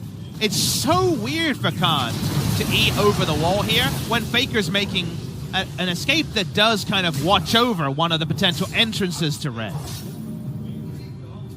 Yeah, that's going to be one play that he'll try to not show people on the highlights if SKT do end up winning this one, but it's definitely not over yet. I remember talking about before Game 2 how Griffin had to show something to make this a series. They didn't show much in Game 2, but it's not too late. It's never over till it's over. We're here in Game 3. Griffin are very dominantly, proactively making plays and getting ahead. And if this Griffin comes out 3 games in a row, you never know who's going to end up winning this series. So hold your horses, guys. This one ain't over. And if it does actually get to a Game 5 and the threat of a reverse sweep, the last reverse sweep in an LCK final was the Wet for Esports Zed versus Zed blind pick game in 2013 summer. 6 years later, we can't have Zed versus Zed anymore, but we could have some fireworks for sure. Well, in this game, 5,500 gold lead right now. Ocean Dragon will rain on our parade a little bit. Oh boy. Okay, well, you know what? Khan, find enemy line. Take a look at Shen too. Lehens and Doran heading to the Baron, just denying vision, saying, no, you can't rush Baron after this. Khan is so dead. There's nothing to say there. He gets out of position, outmaneuvered by Toby, and again, he's going to die for his 5th death in game number 3. Weren't able to get anything on the map there. SKT either, with that time investment and no real threat onto the Baron. So they walk over. Neutral vision for now around the Baron, but it's another nice moment there coming through for the side of Team Griffin. They got all their teleports up. Dorrance is down, but they have 2 teleports and a Stand United, remember, on the side of Griffin. Right now, 1.5 minutes until the next Ocean Dragon will end up coming up. But Griffin, they're looking really well positioned to be able to even convert their current team composition, not even just into sieging, but if they get a pick, it's very, very easy for them to just start Baron. Absolutely. I mean, you take a look at Toby, who is 2 levels ahead of Faker. Faker finally hits 14. He's kind of getting all of those wins on the side of Griffin. He's been part of 6 of the 8 kills so far. And you can't really just run through. There's no really, meaty underside of this Griffin comp. Even the Ezreal can get out of dodge even if Faker finds the backline. So it's not going to be easy for SKT to come back in this one. It's looking really good for Griffin so far. It's a big gold lead, about 6,000. There's an Infernal there. We already know that makes it even more impactful. But actually, there's some items we should talk about if we get a moment to. Lehens was posturing for a flank. There's redundancy in some of SKT's items. They have double Black Cleaver, which, yes, can stack it up the first time faster, but obviously there's going to be some lost effectiveness, you would imagine, in a teamfight phase. And the Griffin itemization is so clean with a fed Elise, allowing the physical damage dealers to either prosper themselves if they see magic resist, or the Elise to delete people. So I feel like it almost is kind of an effective 10k gold lead or more at this point, that while there might be some good news later for SKT, it feels like a lot later, and it'll be never if Griffin have their way. Well, we're getting started here on the first Baron of the game. It's almost 25 minutes in, and SKT, they're going to have to face check this, and they're so far behind. Here we go! Coming on in, Lehens with that flash taunt is going to get them ahead to start this off, but getting low is the Jace. SKT trying to show up in this one.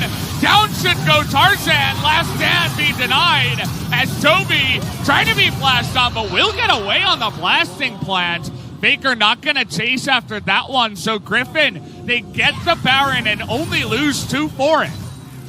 They get the Baron, they only lose 2, which is a really close call. There's definitely a universe where Chovy goes down there, as well as Lehens even. But it's not this one, as now Baron taken off the map. But the question for me is, with the death timers, with just the entire tempo being put a damper on it, what is Griffin going to do? They're only really going to probably get about 1.5 minutes worth of Baron. What can they achieve with that? And interestingly enough, it might not be that bad for SKT. Wait and see if they can use their siege tools and the Baron minions in order to get more. I actually think Griffin get away with this Baron because they have such a gold lead, because they end up taking a pretty funnel 5v5 fight against a comp that loves team fights. You got Akali, Aatrox, Sejuani first round. You get a couple of supports in the bot lane, it would still be a great team fight comp. So because the items are not done for SKT, people like Chovy don't die. That honestly should go down in a play like this, and it ends up better than maybe Griffin deserved. Either way, at the end of the day, Griffin's still going to be enjoying this lead for now, but as LS was talking about right now, it's 1:45. You talked about 1:30 for them to really utilize the Baron. That starts right now, so they have a nice gold lead, but they got to do something with it here. Looks like they're going to split Chovy into the bottom side, level 16 with the teleport.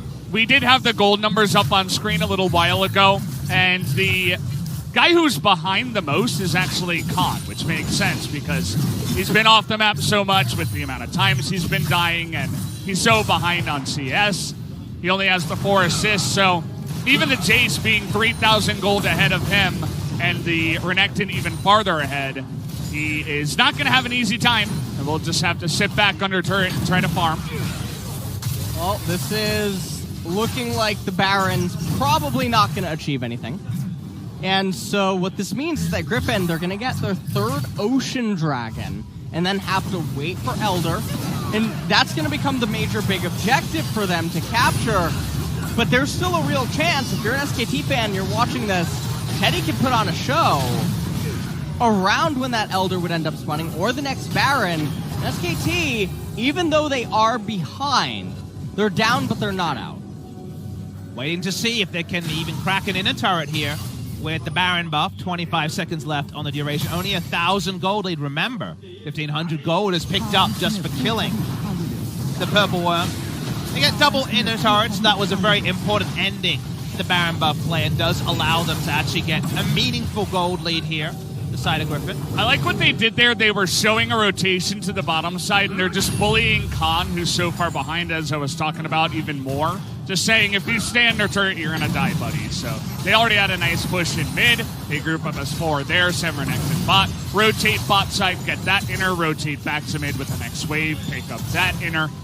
And at the end of the day, it wasn't a massive Baron power play, but it still means that Griffin have a pretty tight hold on this game for now. Gold lead hasn't ballooned, but it is 7,500 or so, which is obviously super comfortable for Griffin, who are very much in their power spike part of their item timings. There probably isn't really too much relative gains with further items here. Both teams are piecing them together. Finny Edge almost done for Teddy, which will allow him to perhaps puncture through some of the frontliners from the side of Griffin. We'll see what ends up happening. SK Telecom, they're free to keep scaling for the time being into their next core item completions. There's no major neutral coming up for another minute and a half, and that's just going to be the Baron. They don't need to stop the Ocean Dragon. It's completely irrelevant. Getting a 30-minute Ocean Dragon does nothing for SKT. And that does allow SKT to put all of their efforts into trying to get some sort of Baron vision, because you can just assume that someone will solo down the Ocean. Baron is one they can't afford. They give up, and even just getting down the Rift Scuttle here does get them a lot of guaranteed vision that can't be swept by Griffin. Now, we saw the way that team fight went the last time around, with Griffin kind of in an awkward spot, just grouping up for, that perfect team fight that SKT's team comp loves. If that happens again, even though the Aatrox is so far behind, if he gets rolling and, resetting and doing all this fun stuff with an Akali in your backline, if the game goes long enough and SKT can hold on, certainly is not over just yet. Khan has abandoned the Death's Dance rush and gone for Sterix to just try to be a frontliner for longer, is the theory behind that. Redemption used to clear the minions largely from the side of Griffin. That's very creative, but Ezreal does have wave clear issues. SKT just grouping up as 5 in the mid lane, and now they're actually trying to find Tarzan. What's he doing there? Able to get away for now. Jeff Faker, who did use his ultimate, but they get the TP away from just Viper at the end of it all. So not the greatest loss for Griffin. Almost turned into a nice little snipe there by Faker, but the blasting plant was the guy who stopped it all.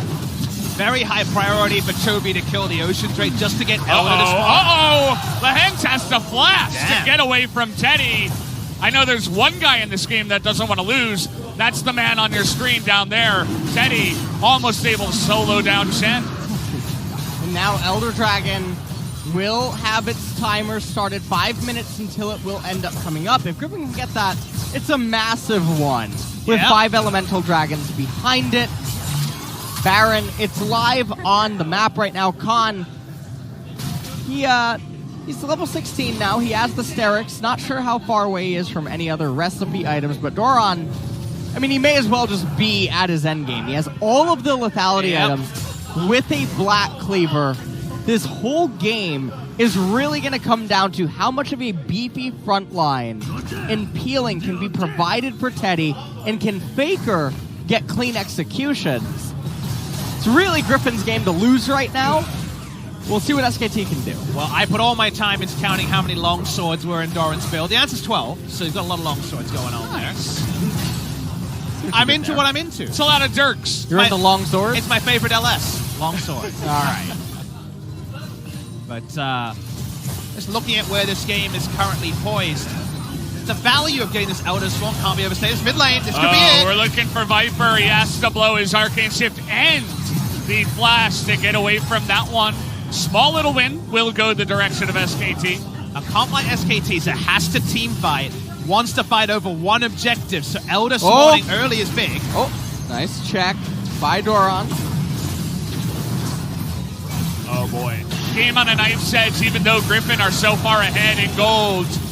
And now they have that power of the poke you were talking about. The Ezreal and the Jace really putting it to SKT. But they don't have engage. They don't have force. Coon isn't going to matter this late into the game. They need the enemy to come to them. Something like Elder, something like Baron would achieve that. You know, interestingly enough, though, War of Attrition massively favors Griffin. And it does. They're holding on here for the long haul.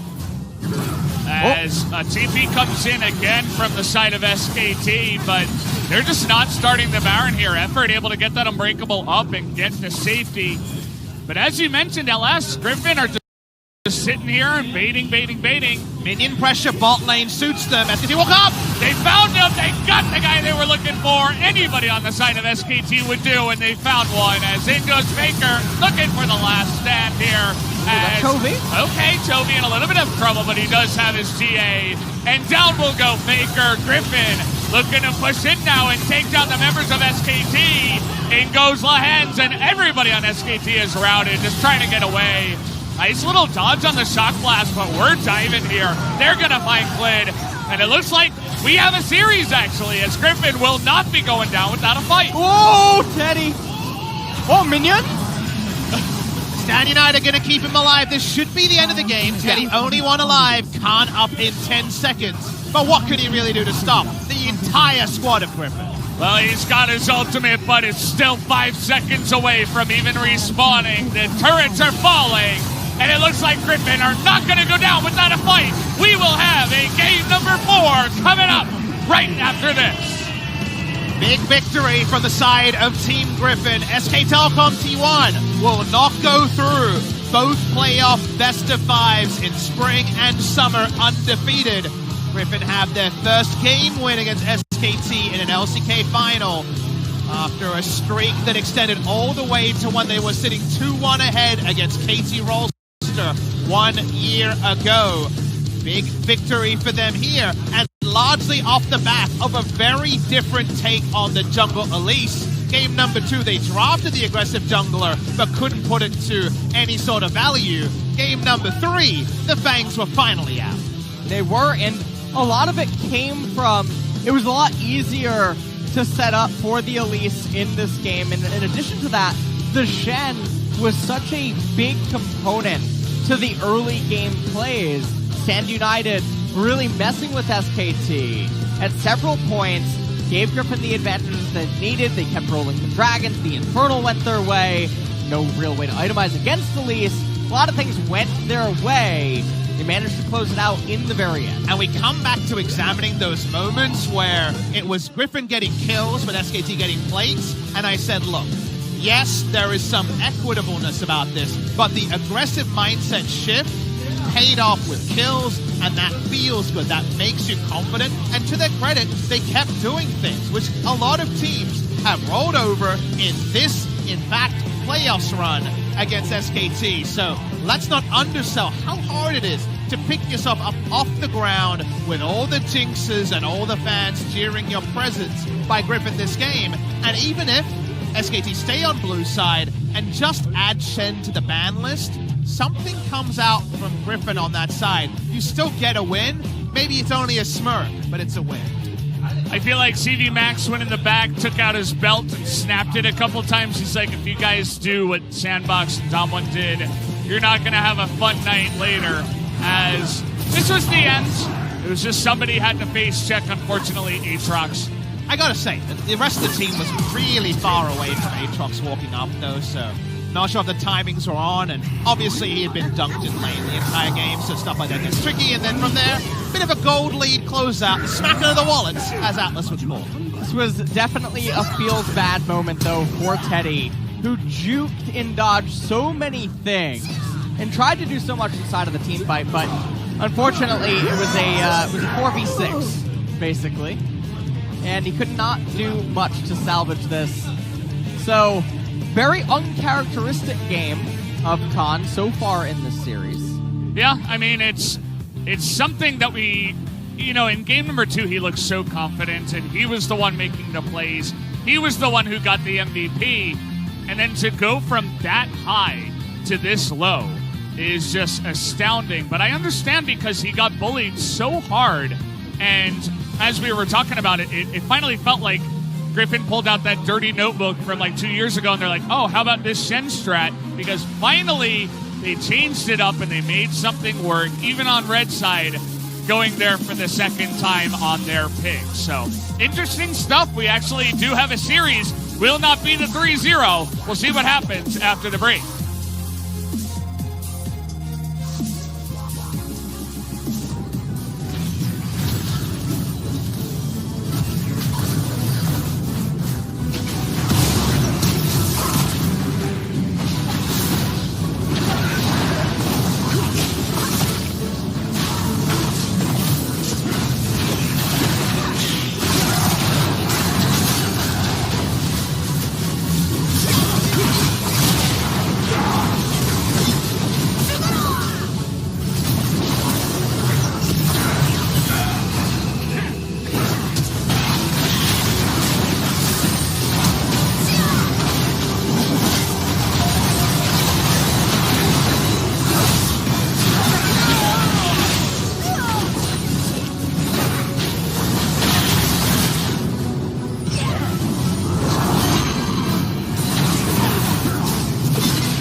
가자, 계속 가자. 게임 끝낼까 보자. 잡은 것 같아. 게임 끝낼까 보자. 게임 끝내자. 싸움으로 가자.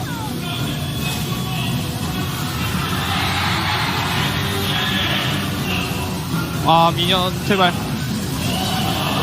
기가 따트릴까 생각할게. 아트 15초. 아직 끝난 거 아니야? 아직 안 끝났어. 루시안 겠어요? 라인 넣자.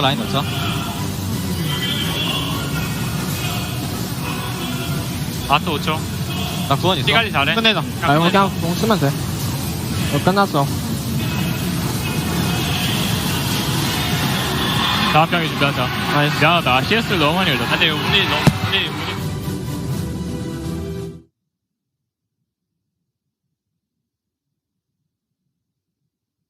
대출 잘 오셨습니다. 저희 스마트뱅킹에서 제공하는 대출 업무 추천 대출, 대출 상품 가입, 대출 계좌 조회, 이자 납입, 대출 신청 조회, 대출 약정 및 실행, 전세론, 전세금 대출, 비상금 대출, 신금. 멍해지는 스마트뱅킹이 클리어해질 시간. 3, 2, 1. 내가 원하는 정보를 클리어하게 보여주는 진짜 스마트한 뱅킹. 원하는 대로 우리 원뱅킹. 우리 같이 원해요. 요즘 여기가 완전 핫플이라며? 난 맨날 오던 데인데? 지금까지 없었던 완전 빠른 5GX 속도로 더 신나고 놀라운 SKT 5GX 부스트파크 오픈. 전국 곳곳의 부스트파크로 놀러오세요. 즐거움을 넘어 놀라움이 되는 시대, 초시대 생활이 되다. SKT 5GX.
Welcome back, guys. We are here after game number 3. And I remember I took a look at LS's script. Everybody thought SKT was going to come in here and stomp face, and we were going home like this, but Griffin came in and they said, nope. That's what I saw on the script that made me so surprised, because honestly, with the way games 1 and 2 went, that was not the way it was looking to go. But Griffin, they come in with an interesting strategy, send support, they make the ganks happen, they mental boom Khan. And that puts us in a really weird spot now for game 4, where maybe it's SKT who's in a little bit of a rattled state of mind. SKT have their final side selection of the series. They chose blue.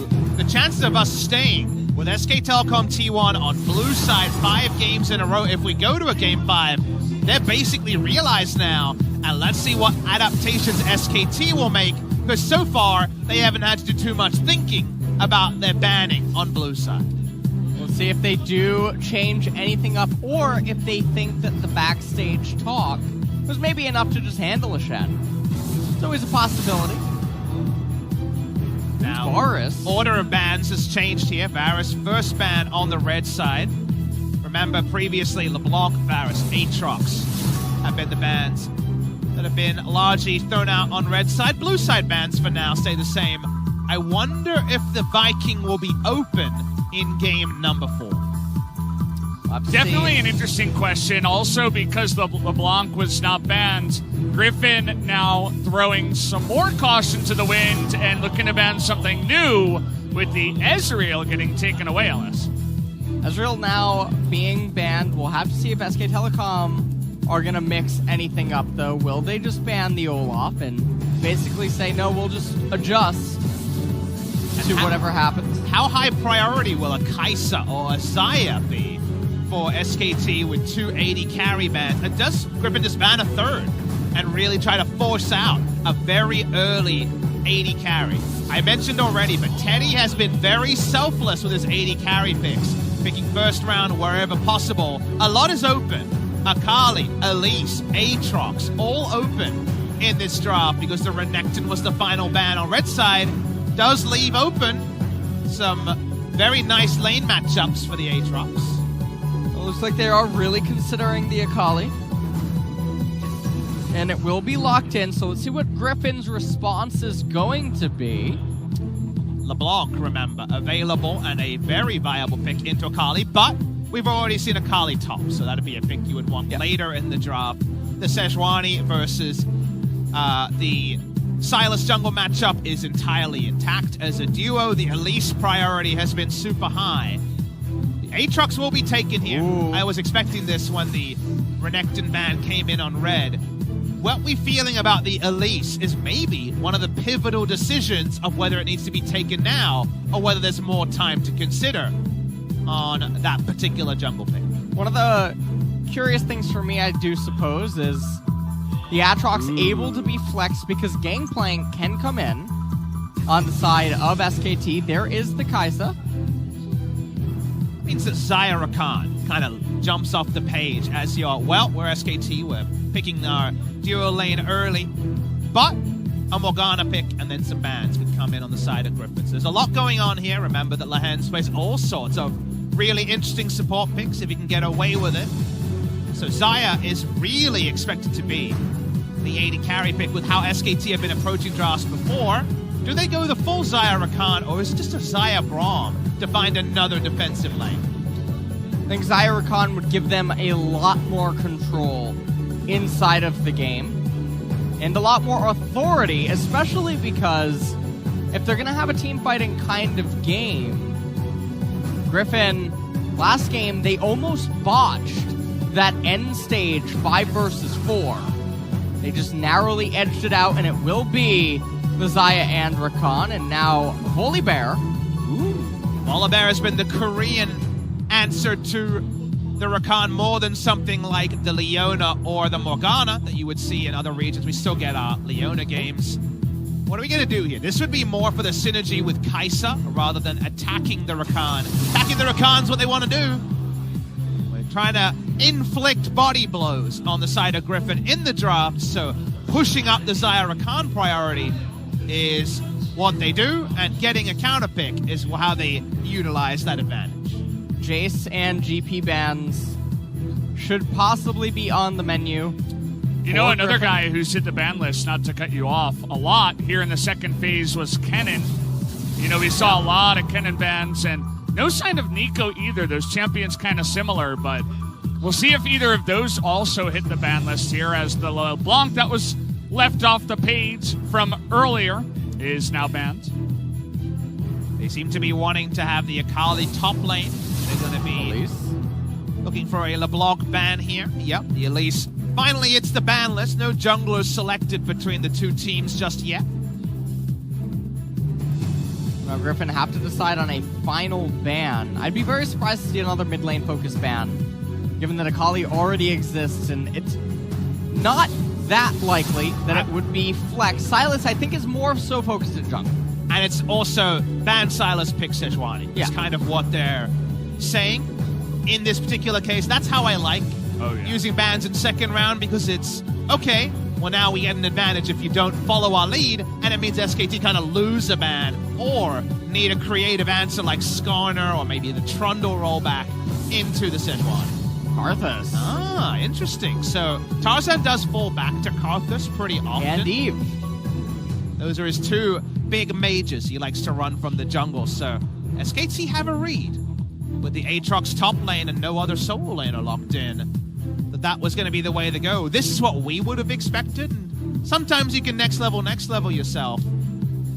Sejuani into the last pick here. Now, the one thing this could do is decrease the amount of magic damage in the comp coming through from Griffin, because you're kind of plugging and playing another melee laner with the Sejuani. What it can mean is that if SKT go something like Trundle Gangplank as an answer to the team composition, Chovy can just go on Aatrox, and then you can respond to the Gangplank with a Kennen or a Nico.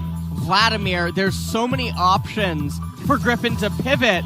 This makes it a really awkward situation where perhaps you do just give Khan his premier Jace to go up against the Aatrox in top. It really is starting to feel like a Vladimir and then Aatrox mid, because actually Griffin are the only Korean team to play Aatrox mid at any point. SKT look like they're actually threatening the Azir. Well, lock it in this game. That is Faker's undefeated in summer Azir. He is 8-0 on the Azir. We have not seen him pick their ban before now, but Faker decides enough of the playtime. Let's bring out the big boys. Syndra one time. Vladimir is kind of what I have on my mind. You got a champion you want to throw out there, Valdez? Well, let's throw something out. What?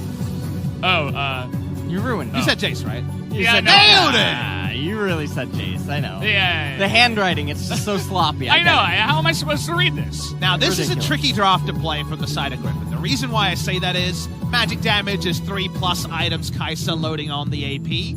And you look at the draft and you say, okay, 2 physical damage melee champions, at least Jason Hammer form, for the Sejuani to gank. But also, Volibear needs kind of a lot of jungle attention to work as a 2v2 lane. So where the Sejuani goes, if that's dictated to by SKT, could mean the draft is hard to pilot. I mean, the thing for me is I feel like this is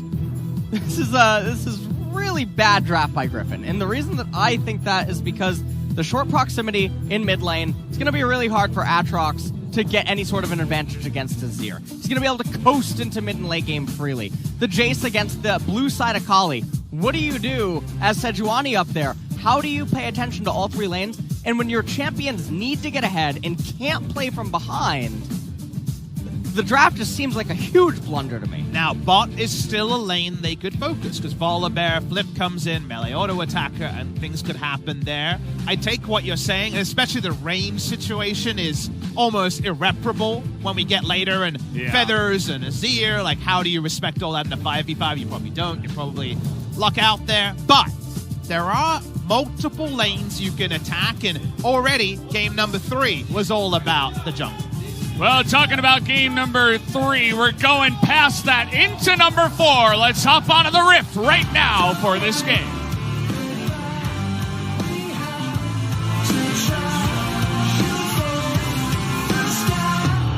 It's do or die.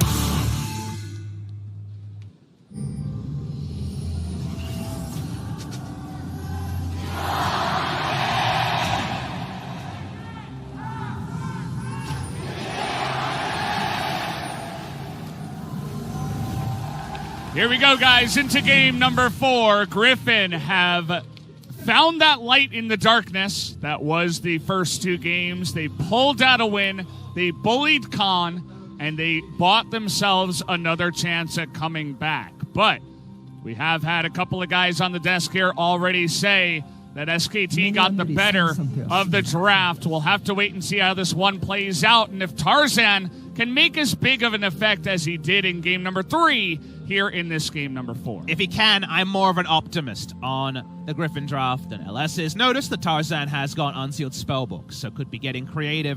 Want to put a little shout out there to you stats buffs, because we actually have an important stat with this game on Azir. Faker's Korea most played champion is now Azir, 1 game ahead of his Orianna that has been his most played ever since about 2013. He has really been known for his Orianna, but that means that Azir now takes the ascendancy. 68% career win rate, 60 games until this point on Azir.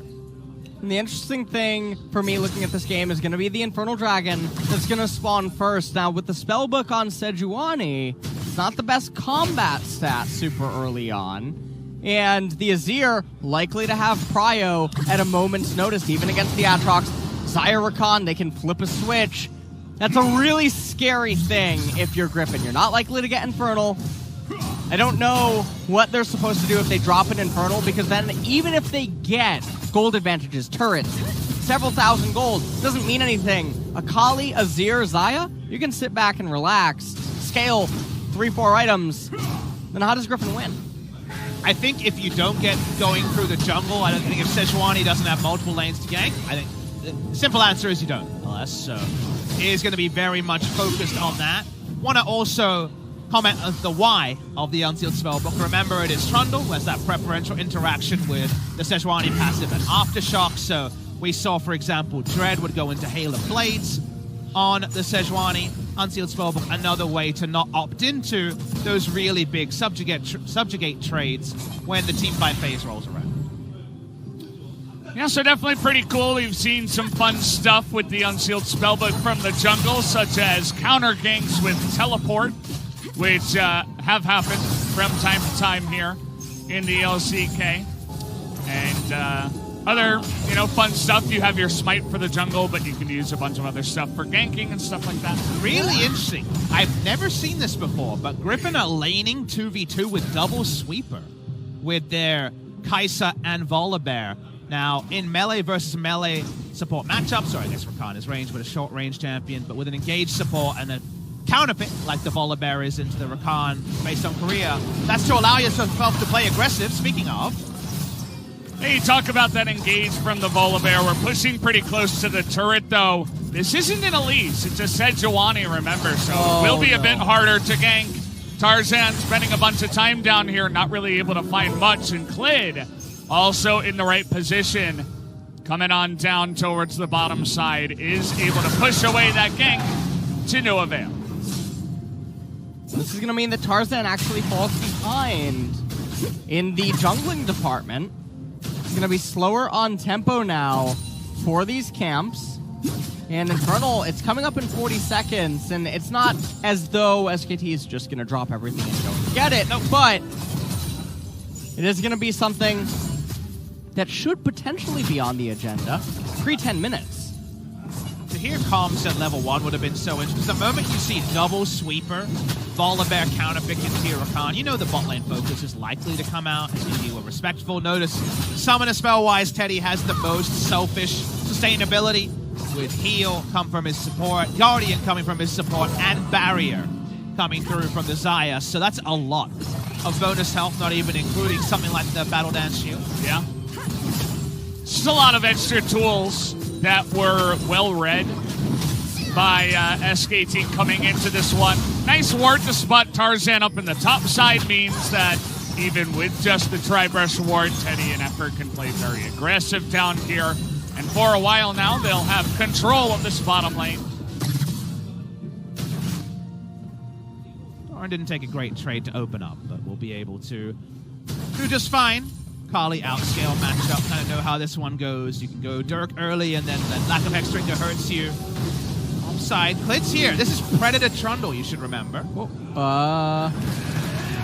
Well, he's going to be... Oh, he's not even going to get the bite off. As, what do you got over there? That's that wide expression on your face, LS. I don't even know what they're both looking at. I don't know. Clid goes in with the Predator and the Pillar. Khan looked like he was reading last week's newspaper. I don't know. He was doing the crossword. He was trying to rush down level 6, but in the end it all looked very off, right? So definitely one you don't want to remember. Glass half full. I get it. It's all right. I understand. It's great to have the both of you on the desk and have your varying viewpoints. The truth lies somewhere in the middle, more often than not. Yeah. It's definitely the way you have to look at it. You're the truth teller. I am in the middle, so that is the way it works out. I think I see Atlas crying in the audience right now. He's really far away, and I know your eyesight isn't good enough. Ah, you caught me once again. Atlas is the most glass half full guy we have here on the desk, so... Hey, it's a sunny disposition. It's to be admired. Even I can't aspire to be Atlas levels of optimism. Well, here in this game... Oh, Toby. Now, Chovy in bad lanes on mid lane Aatrox has so often gone CS for CS, and wow. All right. Okay. He went whack-a-mole out of nowhere. Did anyone else see the solo kill button there? I didn't see it, but apparently Chovy did. Well, Faker not it looks like the dash was down, so Chovy just took that opportunity to say either you flash away from me or you ult or I'm going to kill you. So he got one thing out of Faker. It's one of those small trades that makes Faker look bad, but it's just a really good read by Chovy in the end. Because the cleanse doesn't help in the 1v1 versus Aatrox at all. It's for the Sejuani ult as the game goes on. So that was why there was ultra respect there. Bot lane. There it is, the flip you were looking for, but what is that? Tarzan puts it in the wrong spot. It's like he was delayed 3 seconds. Effort was there 3 seconds ago, but not when he went for the gank. And now we got a TP in the top lane. Clid, level 6, very ready to fight here. Oh, the pillar! It's gonna get that slow onto Dorn, and the flash comes in with the fighting. Clid will make the play in the top lane. And the teleport came in, but it just wasn't able to do anything. Tarzan also didn't even have his ultimate. That was a fantastic pillar and follow-up from Clid all around. And that has to be mentally damaging the last 2 minutes for Griffin all across the board. Second time's the charm against Doran. Notice that Doran has gone for a island build of Hexdrinker and just a tier. Try to control the wave with little jungle attention. That's my only read on bringing back the tier Jace build that has been gone for a long time. Mid lane. Trying to get the bait in. Chovy this time around is going to be able to flash away from this one. And now both mid laners will not have their flash, but Fakers will come up first, which could make for an interesting follow-up in the coming minutes. We take replay bot lane. It looked like this would be straightforward, but we're just not playing around our geometry at all. He was lagging a little bit, you know, it happens. But, yeah, just not a good look there for Tarzan. That was ultimately just a synergy failure. Teleport coming in from Sejuani, and you can see it just didn't matter. Doran was not able to be saved. And that's a spellbook usage down as well. 천천히 해 이거 다들. Feeling it. This is it with a funny little accent. Having some fun. You can see Khan doesn't seem very affected at all by the game number 3. It looks like he's put that out of his mind, and he has moved on to bigger and better things, which is definitely a good look if you are an SKT fan. Definitely been able to evolve into a laner that can do that. It's bot lane. Lands still chasing. Effort, great positioning, sitting there in the brush, says, I'm going to spot for this. We know that this is the lane that Sejuani's going to look to gank. Re-engage. And how about our team? We can gank too. We got the knockup on the Lahens, and good night, Sweet Bear. As down will he go. He did not have the flash. Used the Hex Flash earlier on, and it did not come to avail. Now Faker able to use the Azir to get so much distance away from the gank on the other side. And coming down. Are getting so many wins on the map right now. Tarzan has to be so careful. He has to back away. Otherwise, it would be a kill in Inferno instead of just the Drake. Do you feel it, Papa? I mean, these are definitely moments that Griffin will find it very hard to emerge from. We talked about their need to snowball. They're looking for a snowball themselves, SKT. They're going to snowball. Here's Jaws. We found you. See you later, Lahens. They pick up another kill. That's 274. More gold into the pockets of the Zaya. So many lanes to play through, but if none of them are played through, that just means that SKT's very standard front to back teamfight comp is getting gold when they shouldn't be. Scaling issues, the lack of magic damage that will always be there for Griffin. Got more and more likely to rear their ugly heads. And nice play, and I love the roam down from Khan to make it academic. Khan just there for added insurance to make sure that there would be no ability to contest out of Griffin. The other thing that's a nightmare scenario for Griffin is that the two champions you don't want to be getting all the gold is Azir and Zaya. And right now, Teddy, he has 2 of the kills. He has an Infernal. It is almost guaranteed SKT will get the second Infernal with the vastly superior scaling team composition. Doran has to show so much respect. With us, with our map hacks, we know that actually the Akali is quite far away. But they've got no advanced vision anywhere on the map. One ward, I guess, spotting just behind the outer top lane turret. But that is only a modicum. Faker hasn't got any turret plates in a range versus melee matchup. We watch bot side and how quickly the power transfer can happen. Attempted gank onto Effort went nowhere. The second time, they absolutely choose their man, and the Volibed dies twice without flash up. And you can almost feel the tilt in the way that the champions are moving, and I know that sounds really bizarre, but you can just see that the pockets that they're playing in, the area of vision that they're choosing to be in the lane, doesn't really make that much sense relative to their opponents, and it just seems like frustration of stuff not going right. And honestly, Lens, he might be really tilted this game, especially because this is twice that bottom lane blundered the Sejuani appearances, and then he just bled another kill immediately after the Infernal.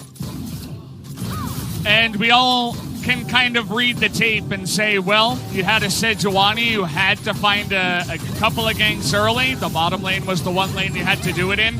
But now your bottom lane is behind, and your Sejuani hasn't really done much. The opposing jungler, 1-0-2, already has 100% kill participation, making the plays and getting the carries fed. SKT, fantastic spot, and Bless RNG is on their side because of the 2 Drakes. It's a bit unfortunate for Griffin. They bought themselves one last chance here in the series, but at the end of the day, it's not looking too good for them here in game number 4. It's not all written in ink just yet, but SKT has so much control over the map. Look, your script was already wrong. Don't you even talk. No. Ji-sun's handwriting, it's not my fault. She's not the script writer. Yeah. You're reading the wrong script the whole year. How'd you get lucky so many times? All right, Griffin's trying to fight this one. Well, we'll see what he can do this time around. Tarzan got a nice little wrap around, but still they will go to Clit, and Lahens in an awful spot. Should be going down here to Khan. Able to pick up the kill. Doran finds something, but it's only 1 kill to the side. And SKT not done yet, but did they bait themselves in? Looks like the answer is no, as Khan and Teddy are so damn fed here and coming on in looking for so many more kills. It was, in fact, Griffin that baited themselves into the fight, not able to win anything at all. Just the kill here on the side of Doran. That's going to be the pillar, and they're looking for the kill here on the Jovi. Should be coming in here soon. Jovi doing a very good job of staying alive for so long, but Khan going to get that energy back and will put the nail in that coffin to make it 7-1 and a huge lead to SKT. And now they're going to get a lot of damage on the mid-tier 1 turret with the Herald. Not the best usage, but they want to reset. They want to get that second Infernal Dragon. That's why you use it like that, is so that you get the first back, you can come up with the vision, and the enemy already can't face check you. Fights like this, when SKT can fight in formation and Griffin are going right, left, up, down, really play into the hands of the Zaya and Azir. The amount of threat Teddy's under in this fight is basically 0. He can even start a step to pick up the Rift Herald on the way to cleaning up some kills. I mean, the team composition really showing its head right there. It needed to be ahead in a fight like this. They're out of position. They get collapsed on. And then it's slim pickings.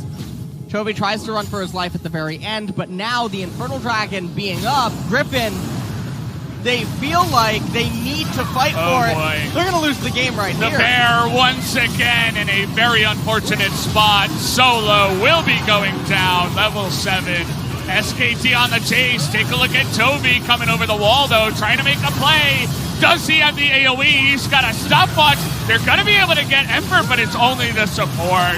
And that will be SKT winning the fight by huge margins here. Looking for more is Khan, but Viper says no in the end. But it doesn't really matter. SKT get a 5,000 gold lead and a second Infernal. That looks like the second nail in the coffin. They know that they're so close, they can no doubt smell it. Maybe they can even taste it with double Infernal. A 4,500 gold lead this early. Griffin, you were already kind of speculating for the hens. As Volibear, you have to be able to walk up and threaten, otherwise you have no function as a champion. Every time he's doing that into unwarded rushes, this bear is going on the endanger. The hens just can't bear to be alive that much in this game, I'll tell you that much, Papa. I can't bear that much. You can't. You guys are unbearable. Jesus, stop. Yeah, alright. Well, Griffin, they're feeling a bit cold in this game as the Infernal Dragon, another one is coming up. Oh, Zaya just got 15 AD off the last one. Wow. It's quite nice. Great. You like that? No. No? I was pulling for the game 5, but less so no.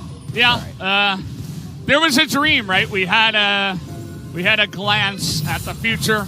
We thought maybe the script was wrong. We thought all of those predictions of 3-1 would be wrong, but as of right now, SKT are really trying to seal the deal here and make it known that they are by far the best team here in Korea. I mean, if they do it twice to Griffin like this, at least Griffin was able to win one game this time, but so far, it's looking like clear skies and smooth sailing for SKT onto a potential win here in summer. Haven't the junglers been so pivotal one way or the other in this series? 1-0 and 8 on the Trundle in the first pillar gank. We scoffed at in the top lane. The return gank into the future play is much, much stronger. And really does feel like completed items versus thrift shopping as Tarzan trying to make something happen desperately. And he is going to actually get the fight started here. Clid is going to go down, but it's 4 members of Griffin to make the play happen. I suppose it's one step at a time here for the Griffin squad. And that will be the first stepping stone for them to try to make it back in this game. Their team composition is going to end up devolving now into a pick comp, which is not traditionally what it's designed to be, but it's all that they have left as an option.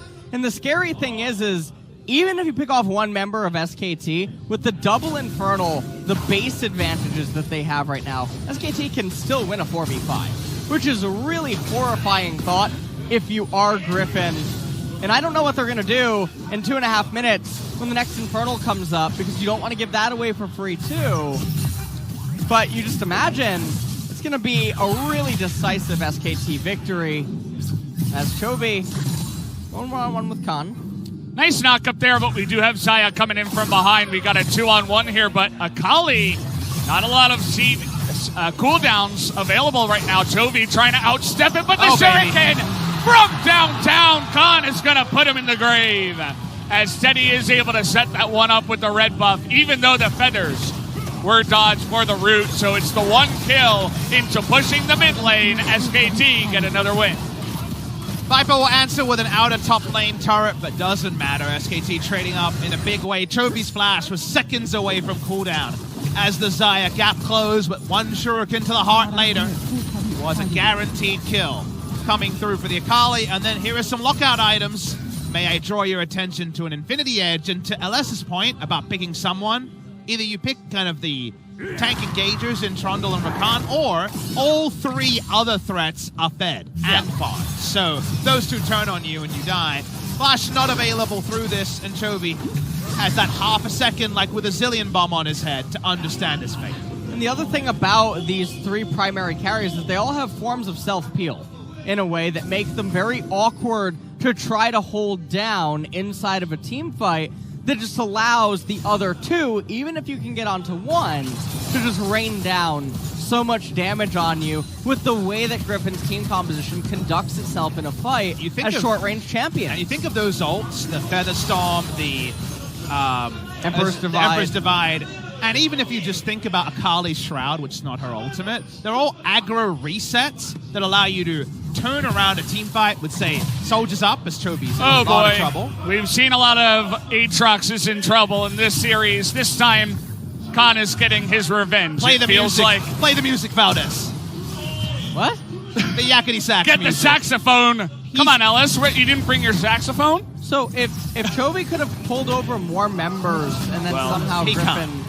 No, but I think that what he's thinking is if I can pull more members... All right, trying to get here's something. Baker here. That's a Well, nice amount of burst damage. And CC underneath the turret trying to bully the bear once again here, it looks like, from the side of SKT. And Khan coming in from behind. Looking to shut the door here on Griffin. He's going to get the one kill, and he's looking for more on the chase here. Trying to slow down Doran here, who goes for the flash, as Effort wants to slow down Tarzan, but they'll give up on Doran and set their sights on the big purple worm. Doran will try to poke it off. Tarzan is being shown by Effort. The best possible play here is to just Chovy teleport down, try to take Infernal. If you flip the Baron, you'll certainly lose the game. Yeah, well, that looks like flipping something as Tarzan's life goes in the gutter. And it will come down to the smite here from Klid. Can he get it done? Khan is going to try to burst them away as the smite will be good. Toby tries his best. He's looking for a kill now, but he will not be able to do it. Down will go Doran, and SKT pick up the Baron. And so now, Griffin, they're going to try to push out mid lane, attack Baron indirectly. Baker will stand in their way if they attempt to just try to burst down the Infernal Dragon. As all the other members of SK Telecom, they're barreling to it right now. Viper, what are you doing? Oh, Chovy. He's going to push out the wave first. It's very crucial, Valdez. Calm down. You poor sweet summer child. Thought he had a chance there, but Klid is going to get the big zoom in as he will take out all of the wards here and take out a third Infernal for this SK Telecom T1 squad to just spike up their stats even more than they already were. Time to start thinking about where you want to go for your celebration dinner and what your speech to Costa John will sound like. There's so much on the side of SKT. It's almost unconscionable for Griffin to come back in this game. I'd love to see a big engage, maybe a big Azir sec or something like that, but otherwise, I feel like the Engraver could start to get his tools ready for the LCK trophy. Let's just not see an Azir sec that goes on the other side of the Nexus and into the Fountain. Hey, calm down over there. What? Oh, man. No Corki in this game. Yeah. But thankfully, we have avoided that. But we did get an Azir, and Faker seems like the lucky number for him could be number 9, as this would be his 9th win on the Azir, would be undefeated. Khan, he's playing Akali. He's totally fine. Gets out 1v4, as the first inhibitor will fall here at 24 minutes into the game. Doesn't have TP to come back instantly, so they'll just take the one inhibitor and back away. Ocean Drake spawning. We're still way earlier than it feels. Actually only 24 minutes into the game. But you can't help but feel like Elder was around the corner. Nope, we're actually 10 minutes away from even the earliest possible spawn. Items are chock full everywhere. For some reason, we have a biased Griffin replay of the one good moment that's happened recently with their instant blow-up onto Faker, but even that couldn't lead to much because Khan got backline access. I mean, it really did look like a pretty biased Griffin replay as the timing that it ended up showing, but it didn't matter as the truth was eventually revealed. As SKT, they chased through. The correct play there by Griffin was to surrender Baron, teleport down to Infernal, try to burst it, sustain through Baron, and then take a better fight. They didn't do that. They tried to coin flip it. It didn't pan off that well. Do you really win the game if you play that way, though? No, but I think it's a better percent chance. I don't know if I agree. I think YOLO throwing yourself at Baron when you're never going to get near it ever again might have been better than probably getting 95% just smothered out a game you outscaled it. So I don't think either of us are technically 100% right or wrong, but when you're in that poop situation, no, that is the correct word, poop situation. It's true. That's you gotta try something, right? Nice word, right there. That's you put it as well as you Supreme possibly over there, could, yeah. Well, And, speaking of situations, it's a pretty bad one here for the side of Griffin. They thought they had a chance here in the series up against SKT, but this wasn't it in game number 4.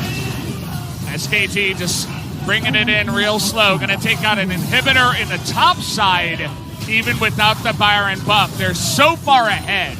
All the carries are fed. It's 3 Infernals. They're 12,000 gold in the advantage. Who do we focus if we're Griffin?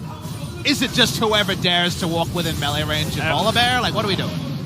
Effort, maybe. Because your options are 4,000 gold ahead Zaya, a 3,000 gold ahead Azir, or a 2,000 gold ahead Akali. These are all not the best options. It's a sad time. Yeah, it really is. I mean, there's no easy way to put it. And we thought that Griffin were coming back. They had a great showing in game number 3. It was a huge strategy with the support Shen.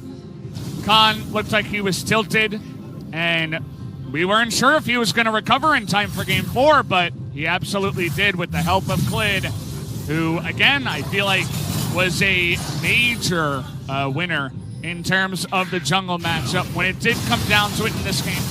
I want to compliment Khan because unflappable was not a word I would ever use to describe him, even during his dominant phase on Longzhu into King Zone. He would have streaky games where he just was the main reason the team lost and not be able to reset mental. He reset it pretty well as the bear is trying for something special. Bear's out of hibernation, but he can't really seem to find the food. Maybe he should go south for the winter. Going I think north he's seems blind bad. like me. He's losing some sight. And, well, Viper almost died. Khan able to dodge that one with a nice, perfect execution. He's able to take Viper out of the fight there, but only blows his heal. But it's enough time for them to push Bears into the mid live in lane. the jungle. It's fine. He's fine. Oh, He's thinking about going back to sleep. You know, he thinks he woke up a little bit too early for this game. You know, it's still pretty cold if you're on the side of Griffin, from where we're sitting at least. Well, greatly reluctant fighters are going to have to fight soon here.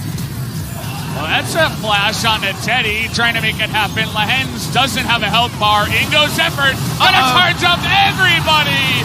And what a way to end the game. SKT gonna sweep Griffin here into the dumpster, and they are going to do it. SKT will sweep in the playoffs and take down every single team in their path.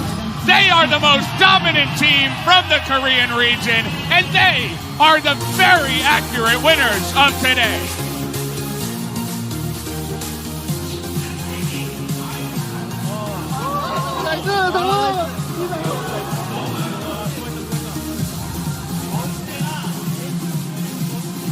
See how much it means to Effort. He is the only new champion, no title previously, starting support recently, pick up the title. SK Telecom 8-1 in LCK finals. Well deserved. They were a cut above all other contenders and the first ever team to run the entire gauntlet from wildcard and actually hoist the trophy. You have to give it to them. They showed up in so many of the series in such dominant fashion. They dropped game 3 here today, but they bounced back in the most dominating game of the entire series here in game 4 against Griffin. And they're going to Worlds. They both are, but spare a thought for Griffin, who can't go to Worlds with a title. They won Casper Cup. That's a forgotten trophy. Trophy case still largely bare. Doran brought in to give the team a new dimension, and you know, for a first best of 5, I don't think he was in any way a super poor player or a pedestrian in this game, but the better team definitely took down the trophy, and Griffin will try to have to manufacture something at Worlds. Their only happy point is that Samsung Galaxy were able to win the World Championship with never even making an LCK final. Well, that's a happy point, but another one that I feel like a lot of people might not be thinking about after watching this series where they just lost to SKT, in what some might say, embarrassing fashion, given what they were supposed to live up to. It was better than Spring. It was a lot better than Spring. But Griffin, always coming off of breaks, does look a lot more vulnerable and weak. But at Worlds, they're going to be playing actively. They're going to be in the group stages and then going into the bracket play because they're making up moves, Papa. Come on. Sounds like we're going to get ready for that interview translation really soon. Yeah, SKT, the champions here of the 2019 LCK Summer Split. They win in spring, they do it again here in summer. They're the only team to win both splits twice as well as an organization. And it looks like SKT is back in dominant form as long as they can avoid those slumps that they sometimes do fall into. We can all say that. Going into Worlds, though, they look like the strongest team and absolutely the scariest from the Korean region. So we are going to be hearing from them here on the stage. I can't wait to hear what they will have to say. I'm going to throw it over to Ji-sun. She's going to do the translation for the interview. We'll be back after we hear from the players. Thank you very much, guys. This is Season with the interview translation, and soon we'll be hearing from the full squad of SK Telecom, including the coaching staff, with Pastor John leading the interview. 자, 마이크 좀 주시고요. 네. 역대 SK의 역대급 SK의 So, SK Telecom made a new history in LCK. They won the 8th title. 놀라운 금자탑을 세웠습니다. So let's welcome the victorious winners. 말씀을 나눠보도록 하겠습니다. 먼저 김정균 감독. So first, 스플랭에서 썸머도 역시 이 자리에서 let's hear from Goma. 소감이 어떻습니까? 그때는 막 아까 다리가 후두루두루 떨린다 그랬었는데. I heard your legs were shaking last time, but what about today? Well, our performance in the summer split was not really clean. However, the atmosphere in our team, the coaching staff, the players, the front, the office, we were really having a hard time. However, we made it to the finals and we won the title. So I'm really happy and I'm so proud of them. But this is our second victory, so even though it was really hard, you guys were down to 9th place in LCK, but second victory or title as head coach, how do you feel right now? You don't really that excited compared to Spring Split. I mean, it's time for the fans to believe SK Telecom T1. Because all of our team is doing such a great work. I mean, we had a bit of a slump. However, we were confident to make it back up here. However, the fans or people around us was not trusting us. Even the fans. Did you hear that? You guys were not believing SK Telecom when they're losing 5 games in a row? When SK Telecom was so down on the ESPN ranking, you guys were not believing SK Telecom? The fans are saying no. Well, in the spring split, well, my legs were shaking, but right now, summer split, my head's not working well.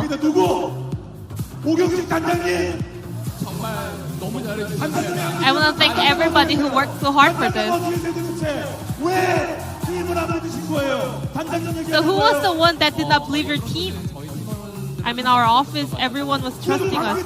Then who was it? Was that Dongjun Kim? Cloud Templar?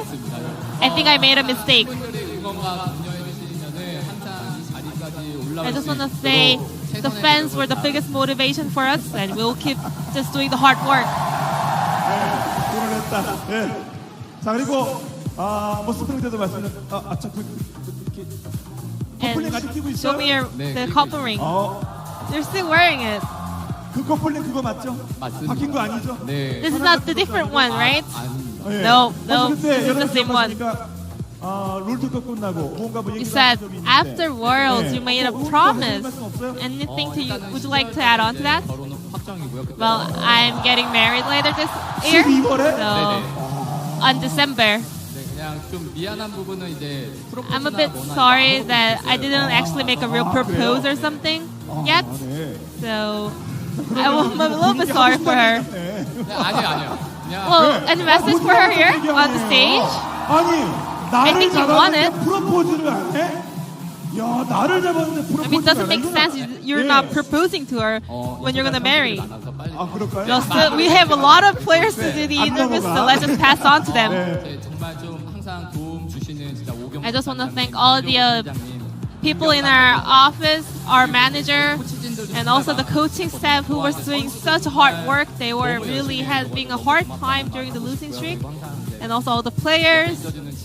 And also Jisoo, my girlfriend, always sitting right next to me. Thank you and I love you. What about the fans? I'm so sorry. I think I mentioned them earlier, but I just want to say I really appreciate all the love and support, continuous support. So we're really doing our best to make it up for the fans. All the fans, we're just want to do our best and show our best performance to the fans, all the players. Let's move on to Khan. 4세트에 요거지가 한번 나오게 됐거든요. 자, 지금 소감이 어떠십니까? What are you feeling right now? Finals and title. This is my fourth time. And every time. 미안해요. 저도 막. Oh, I'm sorry to distract you. So every time when I'm stacking up, I feel like I'm getting acknowledged as a pro player, and this was a very important moment for me, so I'm really happy. So you were going up against a rookie player, Doran. He called him as an infant. Well, when I got turret dived in the first time, I was really confused whether am I in the heaven or am I down in the hell. But after taking down the Nexus in game number 4, I realized I was in heaven. 네, 그런 걸로 알고 있습니다. 네, 그 중에 한 번은 SK텔레콤의 도장 깨기도 막았었는데. SK텔레콤이 도장을 깨야 되는데. Han, you're making a new records here. 결국 SK 때문에 데려와버렸습니다. You one time even stopped SKT in the finals, so SKT actually picked you up for the team. When are you gonna cry after winning the title? Well, 2017 LCK summer, since I made a return to LCK, I think I never cried because I was happy, but I sometimes cried when I was really angry or mad. So if we lost the game because of me, because of my bad performance, I would have cried for sure, but there's no opportunity for me to cry yet. So speaking of Worlds, you're not gonna cry even when you win Worlds? Because when Faker cried at Worlds final, it was a really huge issue all over the world. When are you gonna cry, Khan? Well, if I